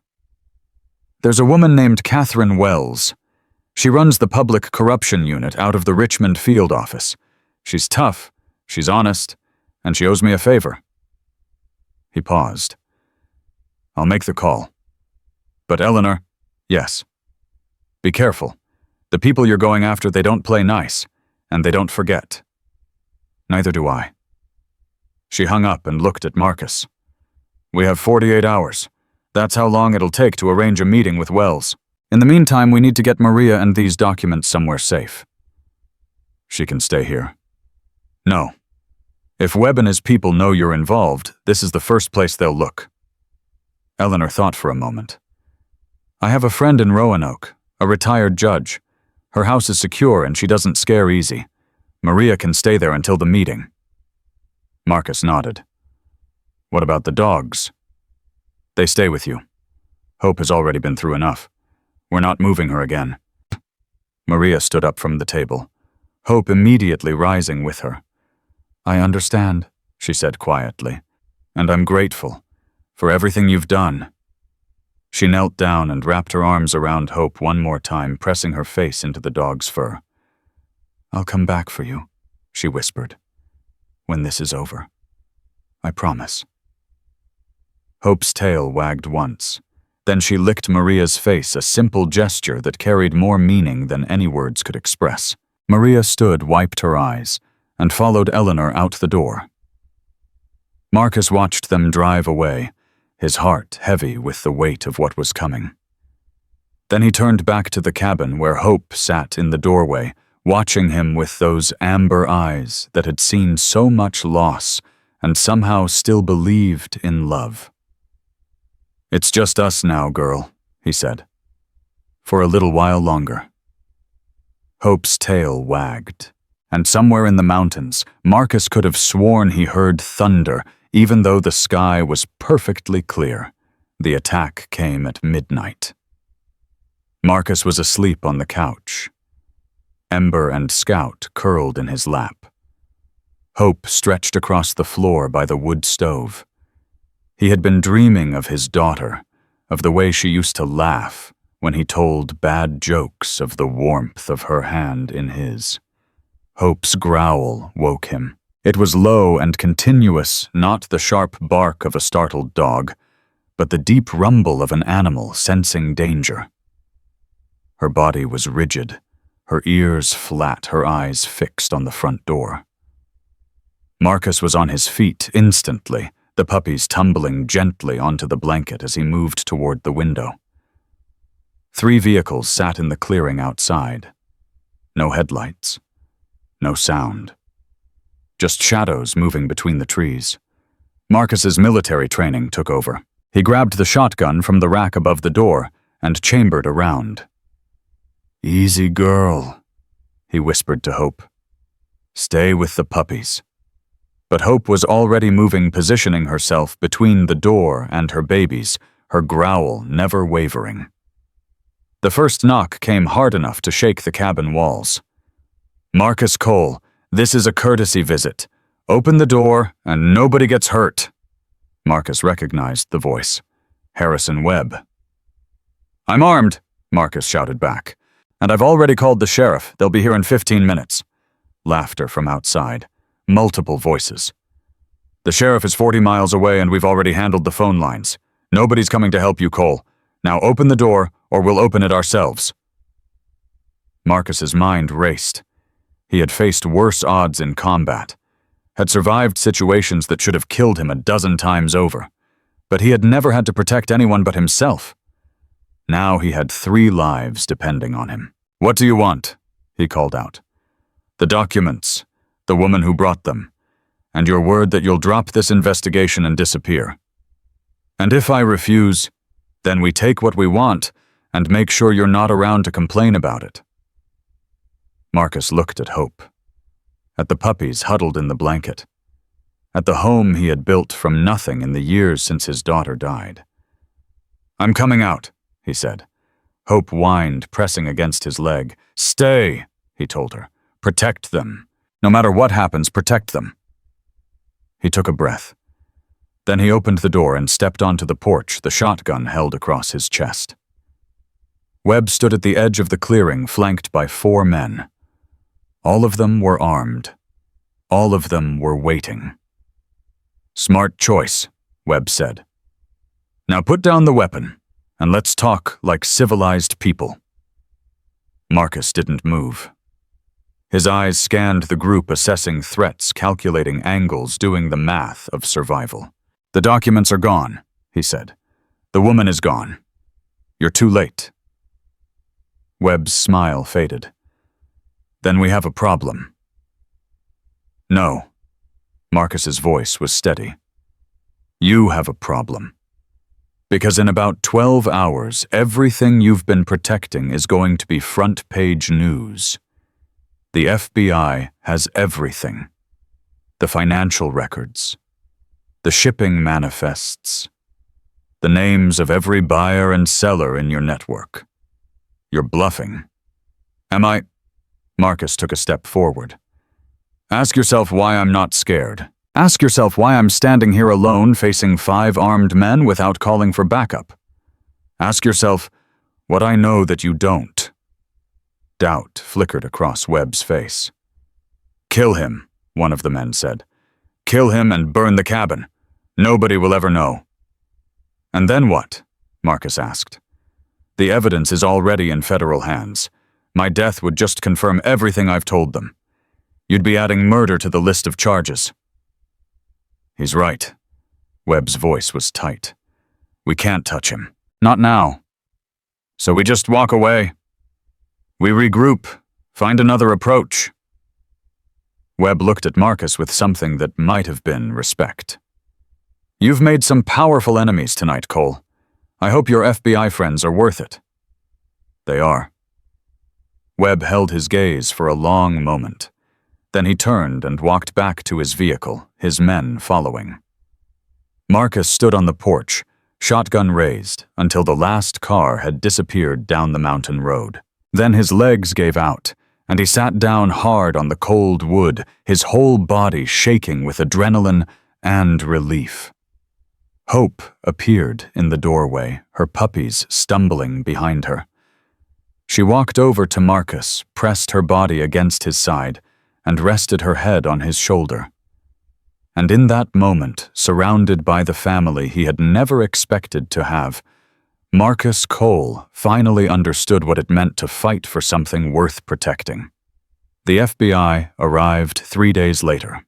Catherine Wells was nothing like Marcus had expected. She was small, barely 5'4", with close-cropped gray hair and eyes that cut through every word like a scalpel. She walked into Eleanor's living room with 2 agents flanking her and took exactly 30 seconds to assess the situation before speaking. "Mr. Cole, Mrs. Hayes, I've reviewed the documents you provided. I have questions." "Ask them," Marcus said. Wells sat down across from him, her posture rigid, her expression unreadable. "You're a former Navy SEAL, decorated, multiple combat tours, honorable discharge following the death of your daughter." She paused. 3 years of isolation, no contact with former teammates or family, no employment, no social connections of any kind. Is there a question in there? Several. Starting with this one, why do you care? Marcus felt his jaw tighten. Excuse me. You've been off the grid for 3 years. You've made it very clear that you want nothing to do with the world. And then suddenly you're willing to risk your life, your freedom, everything you have for 3 dogs you didn't even know existed a month ago. Wells leaned forward. I need to understand your motivation before I commit federal resources to this investigation. Marcus looked at Hope, who lay at his feet, her head resting on his boot. She chose me, he said quietly. What? Hope. She walked through a blizzard with 2 injured puppies. She could have stopped at any cabin, any house, any barn. But she didn't. She kept going until she found mine. Marcus met Wells's eyes. I don't know why. I don't know what she saw in me that made her think I could help. But she chose me. And when something chooses you like that, when it puts its life in your hands and trusts you completely, you don't get to walk away. Wells studied him for a long moment. That's not a very rational answer. No, Marcus agreed. It isn't, but it's the truth. Something shifted in Wells's expression. Not quite warmth, but something close to understanding. All right, Mr. Cole, let's talk about what you've found. The next 4 hours were an exhaustive review of everything Marcus and Eleanor had gathered. The families Garrett had victimized, the shipping manifests Maria had provided, the financial records showing payments from research facilities across 4 states, the network of corruption that stretched from local wildlife enforcement all the way to the state capitol. By the time they finished, Wells had filled 3 notebooks with observations and questions.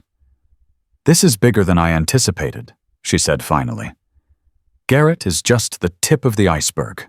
We're looking at a multi-state operation involving wildlife officials, research laboratories, political lobbyists, and possibly elected officials. How long will the investigation take? Eleanor asked. Months, maybe longer. We need to move carefully, build an airtight case, make sure everyone involved goes down at once. And in the meantime, Marcus asked, what happens to the people who tried to kill me 3 nights ago? We're watching them. They know we're watching them. For now, that's enough to keep them at bay. Wells stood gathering her notebooks. But Mr. Cole, I need you to understand something. The people you've exposed, they're not going to stop. They're going to fight back with everything they have. Money, lawyers, media manipulation, political pressure. Are you prepared for that? Marcus thought about Lily, his daughter lying in a hospital bed while machines breathed for her. He thought about the promise he had made to himself after she died, the promise to never care about anything again. He thought about hope choosing him out of all the people in the world. Yes, he said. I'm prepared. The first attack came through the media. 2 weeks after Wells's visit, Marcus woke up to find his face on the local news. The segment showed a photograph from his military days, younger, harder, with eyes that looked like they belonged to someone else. Former Navy SEAL Marcus Cole is at the center of a growing controversy, the anchor said. Sources within the wildlife enforcement community describe Cole as an unstable veteran with a history of violent behavior and a documented inability to follow orders. Questions are being raised about whether Cole's allegations against decorated Warden Daniel Garrett are motivated by personal vendetta rather than genuine concern for animal welfare. Marcus turned off the television and stared at the blank screen. Eleanor called 10 minutes later.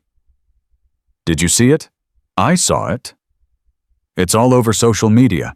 Someone's created accounts specifically to spread this narrative. They're calling you a dangerous loner, a conspiracy theorist, a man who assaulted law enforcement officers and fled into the woods with stolen animals. None of that is true. Truth doesn't matter to these people. Perception matters. And right now they're winning the perception war. Marcus felt something cold settle in his chest. He had faced enemy fire, had survived interrogation, had walked through situations that would have broken most men. But this was different. This was his name, his reputation, his daughter's memory being dragged through the mud. What do we do? He asked. We fight back, but we need help. Eleanor paused. There's a journalist I know, investigative reporter for the Washington Post. She's been following corruption cases in rural areas for years. If we can get her interested in this story, she could change the entire narrative. Can you trust her?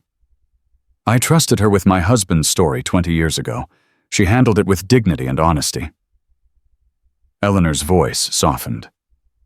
Her name is Rachel Chen, and she's Sandra's sister. Marcus felt the pieces click into place. The woman who gave hope to Garrett.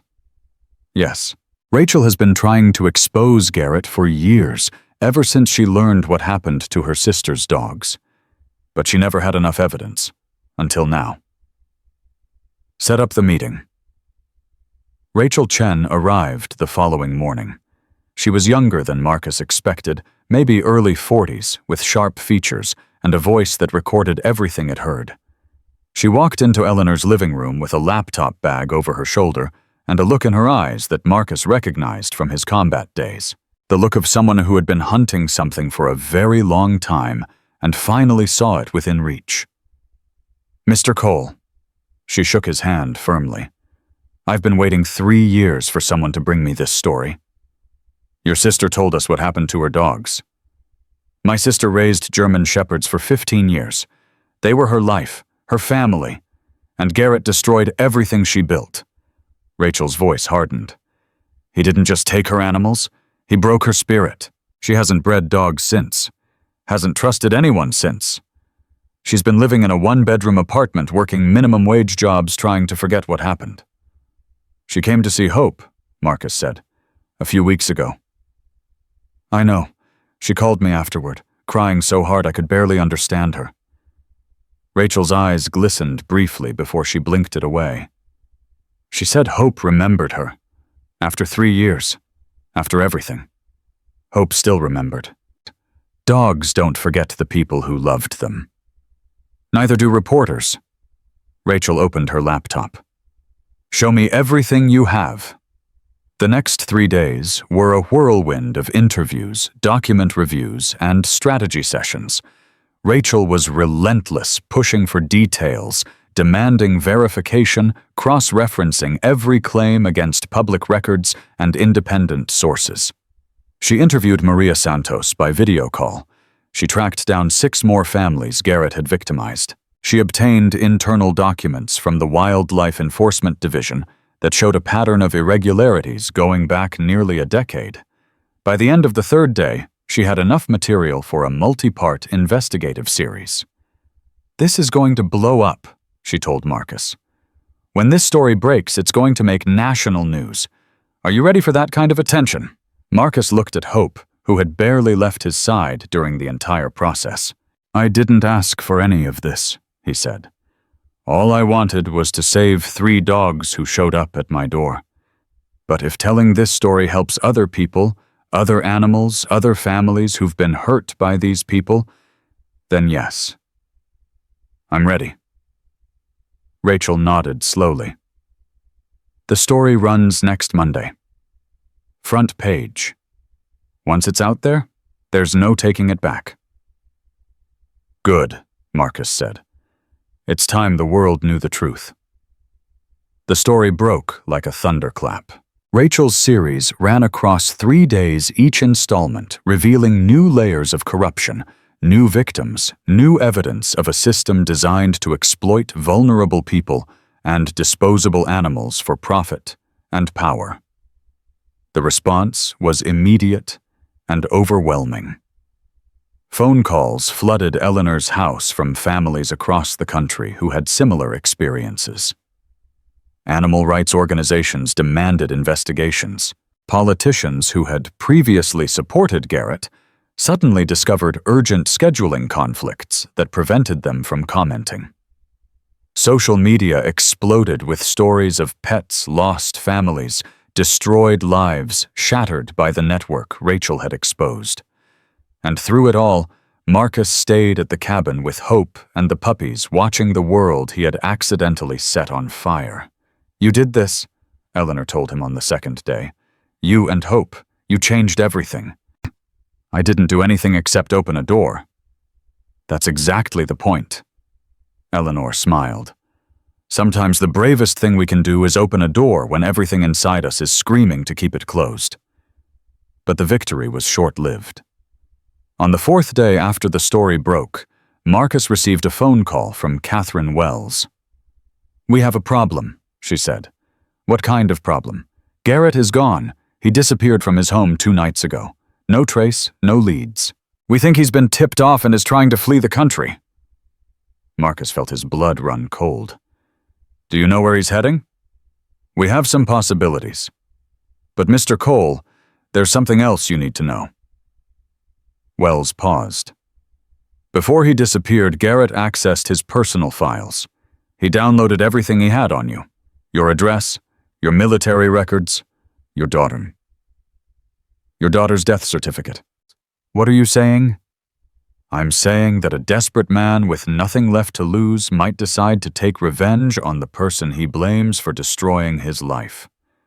I'm sending agents to your location, but they won't arrive until tomorrow morning. In the meantime, I need you to stay alert and be prepared for anything." Marcus hung up the phone and looked at Hope. "We've got company coming, girl. And this time, I don't think they want to talk." The attack came at dusk. Marcus had spent the day preparing, reinforcing the cabin doors, setting up early warning systems around the perimeter, making sure Eleanor and the puppies were safely hidden in the back room with instructions not to come out no matter what they heard. Hope stayed by his side through all of it, her body tense, her senses alert, as if she could feel the danger approaching just as clearly as he could. When the first shot shattered the kitchen window, Marcus was ready. He dropped to the floor, pulling Hope down with him, his shotgun already in his hands. Another shot punched through the cabin wall, sending splinters flying across the room. "Cole?" Garrett's voice came from somewhere in the trees. "You took everything from me, my career, my reputation, my life. Now I'm going to take everything from you." Marcus crawled toward the window, staying low, his military training guiding every movement. "It's over. Garrett, the FBI knows you're here. There's nowhere left to run." "Then I've got nothing left to lose, do I?" Another shot. This one hit the wood stove, sending sparks cascading across the floor. Marcus knew he had to move. Had to get Garrett's attention away from the cabin, away from Eleanor and the puppies. He looked at Hope. "Stay here, girl. Protect them." Hope whined, her body pressing against his leg. "I mean it. No matter what happens, you stay here." He kissed the top of her head, feeling the familiar warmth of her fur, the steady beat of her heart. Then he burst through the back door and ran into the darkness. The forest swallowed him instantly, shadows closing in from all sides. He could hear Garrett crashing through the underbrush somewhere to his left, cursing, firing blindly into the trees.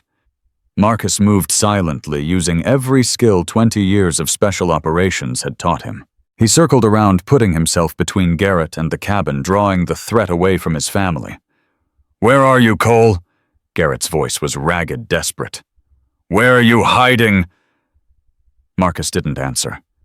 He kept moving, kept circling until he was close enough to see Garrett's silhouette against the darkening sky. The warden looked nothing like the confident official who had stood on Marcus's porch weeks earlier. His uniform was torn, his face gaunt, his eyes wild with fear and fury. "It's over," Marcus said quietly. Garrett spun his rifle coming up, but Marcus was faster. He lunged forward, grabbing the barrel, twisting it away, and the two men went down in a tangle of limbs and desperation. They fought in the dirt, grunting and struggling, neither willing to give ground. Marcus felt Garrett's elbow connect with his jaw, felt blood fill his mouth, but he didn't let go. He held on with everything he had because letting go meant death. For him, for Eleanor, for Hope, and the puppies. For everyone he had learned to love again. With a final surge of strength, Marcus wrenched the rifle free and slammed the stock into Garrett's temple. The warden went limp, collapsing into the leaves. Marcus stood over him, breathing hard, his body screaming with pain. "It's over," he said again. And this time he meant it.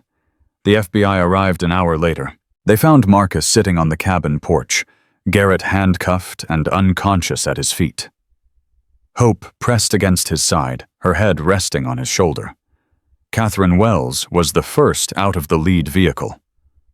You were supposed to wait for backup, she said. He didn't give me that option.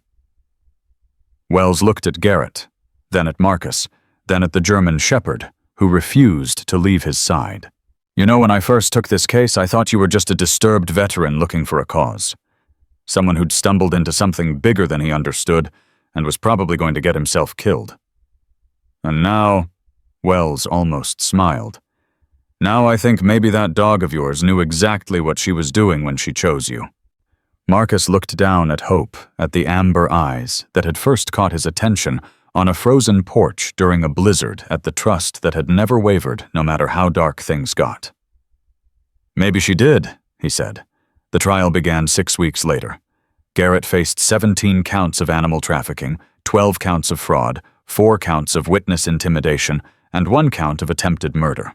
The evidence Rachel had gathered, combined with the FBI's investigation, painted a picture of systematic corruption that shocked even veteran prosecutors. Marcus testified on the 3rd day. He sat in the witness box wearing the first suit he had owned since his daughter's funeral and told the story from the beginning. The blizzard, the knock on his door, the desperate mother dog with 2 dying puppies, the choice he had made to let them in. When he finished, the courtroom was silent. The defense attorney stood slowly. Mr. Cole, isn't it true that you assaulted a law enforcement officer on the day my client attempted to execute a lawful warrant? I pushed a deputy who was trying to take my dogs. Yes. And isn't it true that you have a documented history of violent behavior and psychological instability? I served 20 years in the Navy SEALs. I've seen things that would break most people, but I've never heard anyone who didn't deserve it. And who decides who deserves it, Mr. Cole? You? Marcus looked at Garrett, sitting at the defense table in his prison jumpsuit, his face pale, his eyes empty. That night when your client came to my cabin with a rifle trying to kill me and everyone I cared about, I made a decision. I decided that protecting innocent lives was worth whatever price I had to pay. He turned back to the attorney. Your client made a different decision. He decided that money and power were worth destroying, innocent families, worth killing innocent animals, worth corrupting everything he was supposed to protect. And now he's going to face the consequences of that decision. The attorney had no more questions. The verdict came 2 weeks later. Guilty on all counts. Garrett was sentenced to 35 years in federal prison. Harrison Webb and 3 of his associates received similar sentences. The network they had built, the system they had corrupted, was dismantled piece by piece, and Marcus Cole, the broken veteran who had opened his door to a desperate mother dog on the coldest night of the year, stood outside the courthouse with Eleanor by his side and watched justice finally arrive. What now? Eleanor asked. Marcus thought about his cabin in the mountains, about Hope and the puppies waiting for him to come home, about the life he had accidentally built while trying to hide from the world. Now, he said, we start over. Spring came to the Appalachian Mountains like a promise finally kept. Marcus stood on his porch watching Hope chase Ember and Scout across the clearing. Their bodies strong now, their movements confident, their joy so pure it made his chest ache. 3 months had passed since the verdict, 3 months of healing, 3 months of learning what it meant to live again instead of just survive. Eleanor appeared beside him, 2 cups of coffee in her hands. You're smiling, she said. Am I? First time I've seen it reach your eyes. Marcus took the coffee, feeling its warmth spread through his palms. I was thinking about Lily, he said quietly. My daughter. She always wanted a dog. Begged me for years. I kept saying no. Kept saying we didn't have time, didn't have space, couldn't handle the responsibility. And now I have 3 of them. Marcus watched Hope tackle Scout, rolling him gently in the grass, while Ember bounded around them in circles. I keep thinking about what she would say if she could see this, if she could see me. Eleanor's hand found his arm. She'd be proud of you, Marcus. Any parent would be. The words hit him harder than he expected. He blinked rapidly, turning away so Eleanor wouldn't see the moisture in his eyes. The shelter paperwork came through yesterday, he said, changing the subject. We're officially licensed to operate as a rescue facility. I saw. You've been busy. Maria helped. She knows the breeding community, knows which organizations to contact, which certifications we need. Marcus paused. She's talking about moving back to the area, starting over. And Hope stays with me. Maria and I agreed. After everything that happened, after everything Hope went through to find me, breaking that bond would be wrong. He looked at Eleanor. Besides, Maria says Hope chose her family, and that family is here. The phone rang inside the cabin. Marcus excused himself and went to answer it, expecting another call from Rachel Chen about follow-up interviews, or Catherine Wells about ongoing investigation details. Instead, he heard a voice he hadn't heard in 3 years. Marcus, it's your brother. It's David. Marcus felt his body go rigid. David. I know it's been a long time. I know I should have called sooner. After Lily died, after everything fell apart, I didn't know what to say. Didn't know how to reach you. David's voice cracked. But I saw you on the news, the trial, everything you did, and I realized I couldn't wait anymore. Marcus gripped the phone so hard his knuckles turned white. Why are you calling, David? Because Mom is dying. The words hung in the air like a blade. What? Cancer, stage 4. The doctors say she has maybe 2 months. David was crying now, his voice breaking between words. She's been asking for you, Marcus. Every day. She keeps saying your name. She wants to see you before she goes. Marcus closed his eyes. His mother.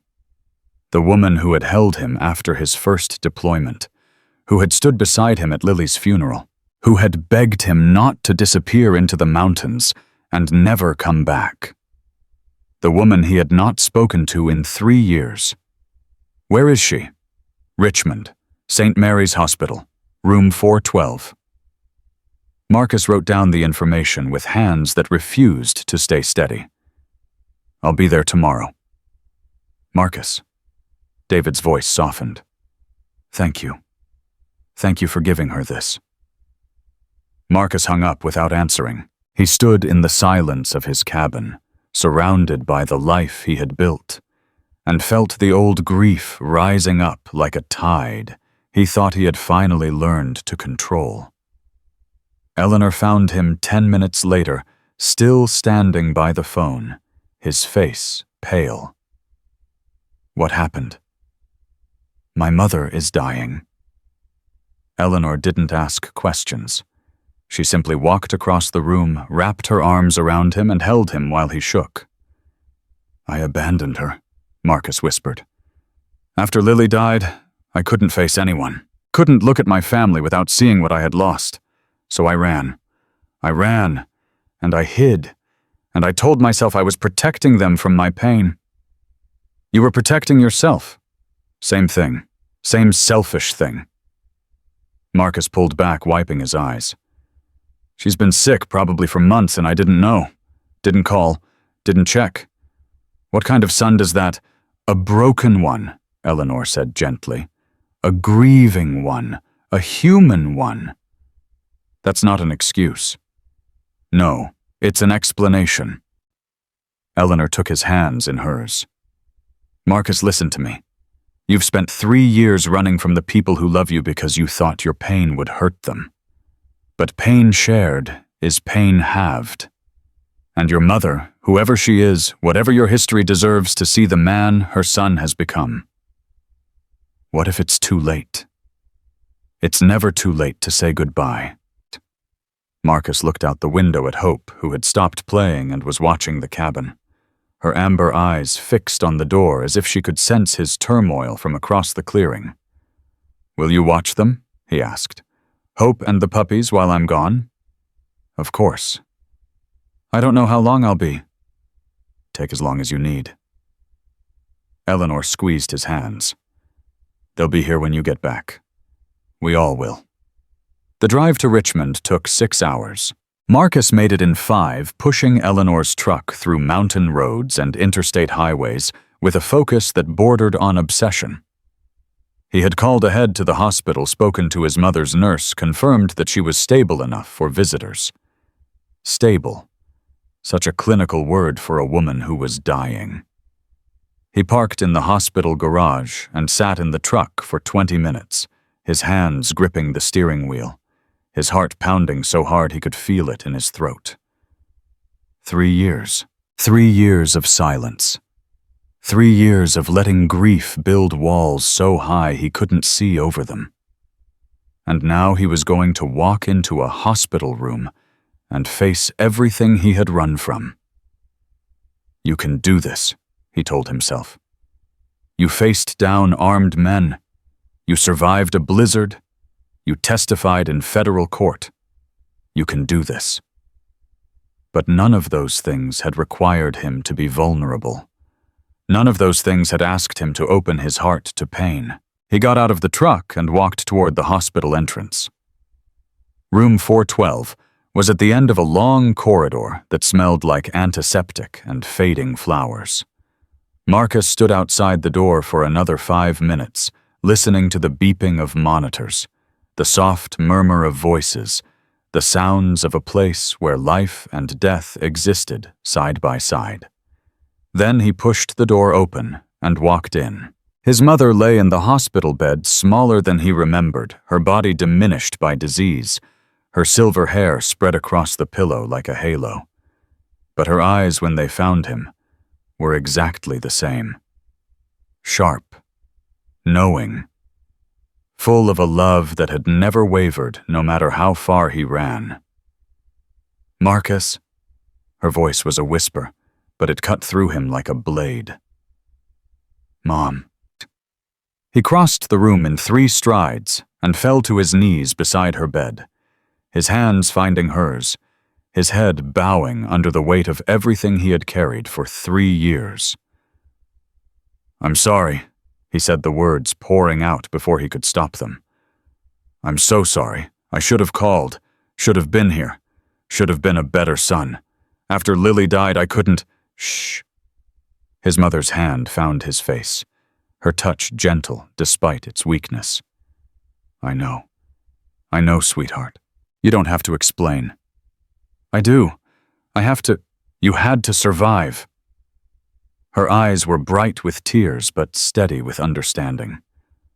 That's what parents want for their children, to survive, however they can, however they need to. Marcus felt something break inside him.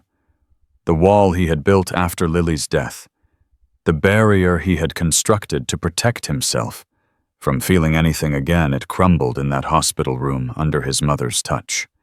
He cried. For the first time in 3 years, Marcus Cole let himself cry without fighting it. Great heaving sobs that shook his whole body, that released years of grief and guilt and loneliness in waves that seemed to have no end. His mother held him through all of it. Her hands were weak, but her love was not. I watched the trial, she said, when his sobs finally quieted. On television, I saw you testify, saw you stand up for those animals, for those families, saw you fight for something again. I didn't plan any of it, Marcus said. It just happened. The best things usually do. His mother smiled. Tell me about her. The dog. Hope. So Marcus told her.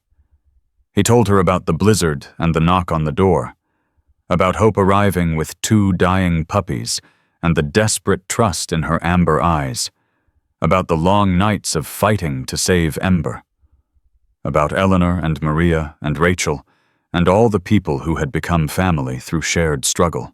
He told her about learning to love again, about learning that caring for something, protecting something, was worth the risk of loss. His mother listened to every word, her eyes never leaving his face.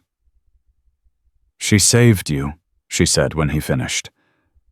I thought I saved her. That's how it works. We save each other. His mother's hand tightened on his. Marcus, I want you to promise me something. Anything. Promise me you won't close yourself off again. Promise me you'll keep letting people in, keep building that family you've found. Her voice wavered, but her eyes were fierce. Lily wouldn't want you to spend your life alone. I don't want that for you. No one who loves you wants that. Marcus felt fresh tears spill down his cheeks. I promise. And bring that dog to visit, before I go. I want to meet the animal who brought my son back to life. Marcus laughed through his tears. I will. Tomorrow. I'll bring her tomorrow. He stayed at the hospital until visiting hours ended, holding his mother's hand, talking about everything and nothing, rebuilding a bridge he had thought was burned forever. When he finally left, walking back through the antiseptic corridors and out into the cool night air, he felt different, lighter, as if some weight he had been carrying for years had finally been set down. He called Eleanor from the parking garage. How is she? Eleanor asked. Dying, but still fighting. Marcus took a breath. I'm bringing Hope tomorrow. My mother wants to meet her. Are you sure it's a long drive for a dog? Hope has made longer journeys, and this one matters. The reunion happened the next afternoon. Marcus carried Hope into the hospital room, ignoring the protests of nurses and administrators who insisted animals weren't allowed. He had learned something in the past months about rules, and when they needed to be broken. His mother's face lit up when she saw the German shepherd. Oh, she breathed. Oh, she's beautiful. Hope seemed to understand the gravity of the moment. She approached the bed slowly, her body calm, her eyes gentle. When she reached the edge, she rested her head on the mattress beside Marcus's mother's hand. Hello, sweet girl, his mother whispered, stroking Hope's fur with trembling fingers. Thank you for saving my boy. Hope's tail wagged. Once, twice. Then she closed her eyes, accepting the touch offering comfort to a woman she had never met, but somehow understood. They stayed for 2 hours. Marcus's brother David arrived halfway through, his face pale with shock at seeing Marcus after 3 years of silence.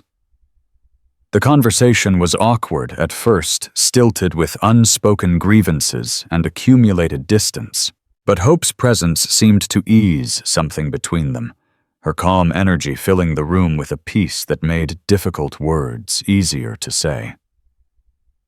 I blamed you, David finally admitted. After Lily. I blamed you for not being there more, for putting your career before your family.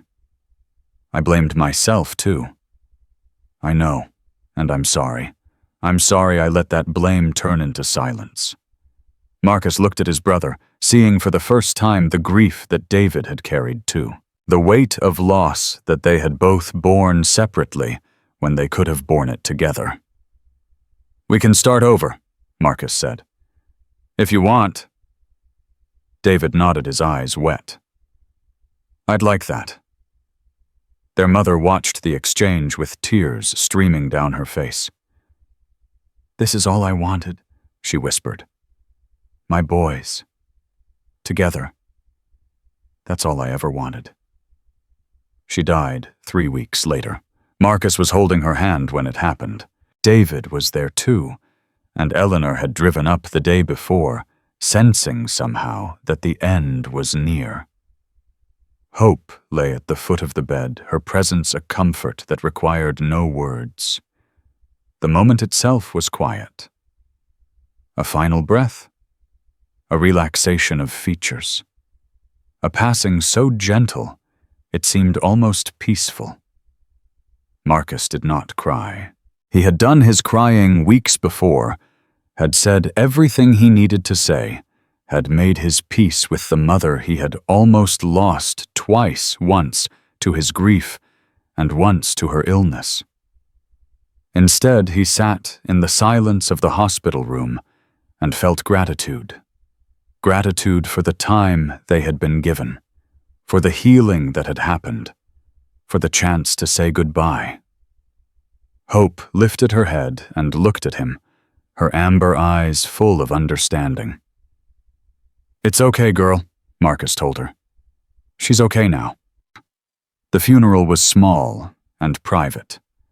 Marcus stood beside his brother as they lowered their mother into the ground, the same ground that held his daughter, the same cemetery he had visited 3 years ago with a heart so broken he thought it would never heal. But it had healed, not completely, not perfectly, but enough. Eleanor stood beside him, her hand in his. Maria had come too along with Rachel and Catherine Wells, and several of the families whose animals had been saved by Garrett's exposure. And at Marcus's feet, leaning against his leg, was Hope. "She would have loved all of this," David said quietly. "All these people, all this life." "She would have," Marcus agreed. "What happens now for you?" Marcus looked at the gathering of people who had become his family over the past months, at Eleanor, who had walked into his life at the exact moment he needed her, at Maria, who had trusted him with the dog she loved, at Rachel, who had turned their story into something that would help countless others, at Hope, who had chosen him out of all the people in the world. "Now I go home," he said, "and I keep building, keep growing, keep letting people in. Mom would like that. I know." The shelter opened officially 6 months later. Marcus had converted the old barn behind his cabin into a proper rescue facility with heated kennels and veterinary equipment and space for up to 20 dogs at a time. Eleanor ran the administrative side, her years of nursing experience translating surprisingly well to animal welfare. Maria handled the breeding and rehabilitation programs, rebuilding the life that Garrett had destroyed. They called it Second Chance Ridge. The name had been Hope's idea in a way. Marcus had been sitting on the porch one evening, watching her play with Ember and Scout, trying to think of something that captured what they were doing. And he had realized that every animal who came through their doors was getting what Hope had gotten that night in the blizzard. A second chance. A new beginning. A door that opened when all the others had closed. The first year they rescued 47 dogs. The second year, 83. By the third year, Second Chance Ridge had become known throughout the region as the place where broken animals found healing and broken people found purpose. Marcus never stopped being surprised by it. "You're doing that thing again," Eleanor said one morning, finding him standing on the porch with his coffee watching the sunrise. "What thing?" "The thing where you look at all of this like you can't quite believe it's real." Marcus smiled. It came easily now, that smile without the effort it used to require. "Sometimes I can't." "Well, believe it." Eleanor stood beside him, her shoulder touching his. "You built this. You and Hope. Out of nothing but stubbornness and love. And a blizzard. And a blizzard." They stood together in comfortable silence, watching the dogs in the outdoor enclosure begin their morning routines, watching the sun climb higher over the mountains they both now called home. "I got a letter yesterday," Marcus said. "From Garrett." Eleanor stiffened. What did he want? To apologize. Or at least that's what he claimed. Marcus shook his head. 5 pages of excuses and justifications, and requests for forgiveness. "What did you do with it?" "Burned it." Eleanor nodded slowly. "Good. I don't hate him," Marcus said, surprising himself. "I thought I would. After everything he did, everything he tried to do, I thought I would hate him forever. But I don't. I just feel sorry for him." "Why?" "Because he's going to spend the rest of his life in a cell thinking about what he lost. And I'm going to spend the rest of mine surrounded by the family he tried to destroy." Marcus looked at Hope, who had emerged from the cabin and was making her way toward him, her amber eyes bright, her tail wagging. That's not hate. That's justice. Hope reached him and pressed against his leg, her body warm and solid and real. Marcus knelt down and wrapped his arms around her, feeling her heart beat against his chest. Remembering the night she had appeared on his porch, half frozen and desperate, carrying 2 dying puppies, and more trust than he deserved. "Thank you," he whispered the same words he had spoken that first night. "Thank you for choosing me." Hope licked his face, her answer the same as it had always been. She had chosen him. She had saved him. She had led him out of darkness and into a life he never knew he wanted. And Marcus Cole, the man who had sworn never to love anything again, held the dog who had proven him wrong and understood at last that healing was not about forgetting the pain of the past. It was about building something beautiful out of the broken pieces. Something like Second Chance Ridge. Something like family. Something like hope. The shelter grew. The years passed. And the man who had once believed his life was over learned that endings were just beginnings in disguise, that love always found a way through the coldest nights, and that sometimes the greatest rescue was not the one you gave, but the one you received. Marcus Cole had opened his door to a freezing mother dog on the worst night of his life, and she had opened his heart to everything that followed. That was not a story about survival. That was a story about salvation. And it was true.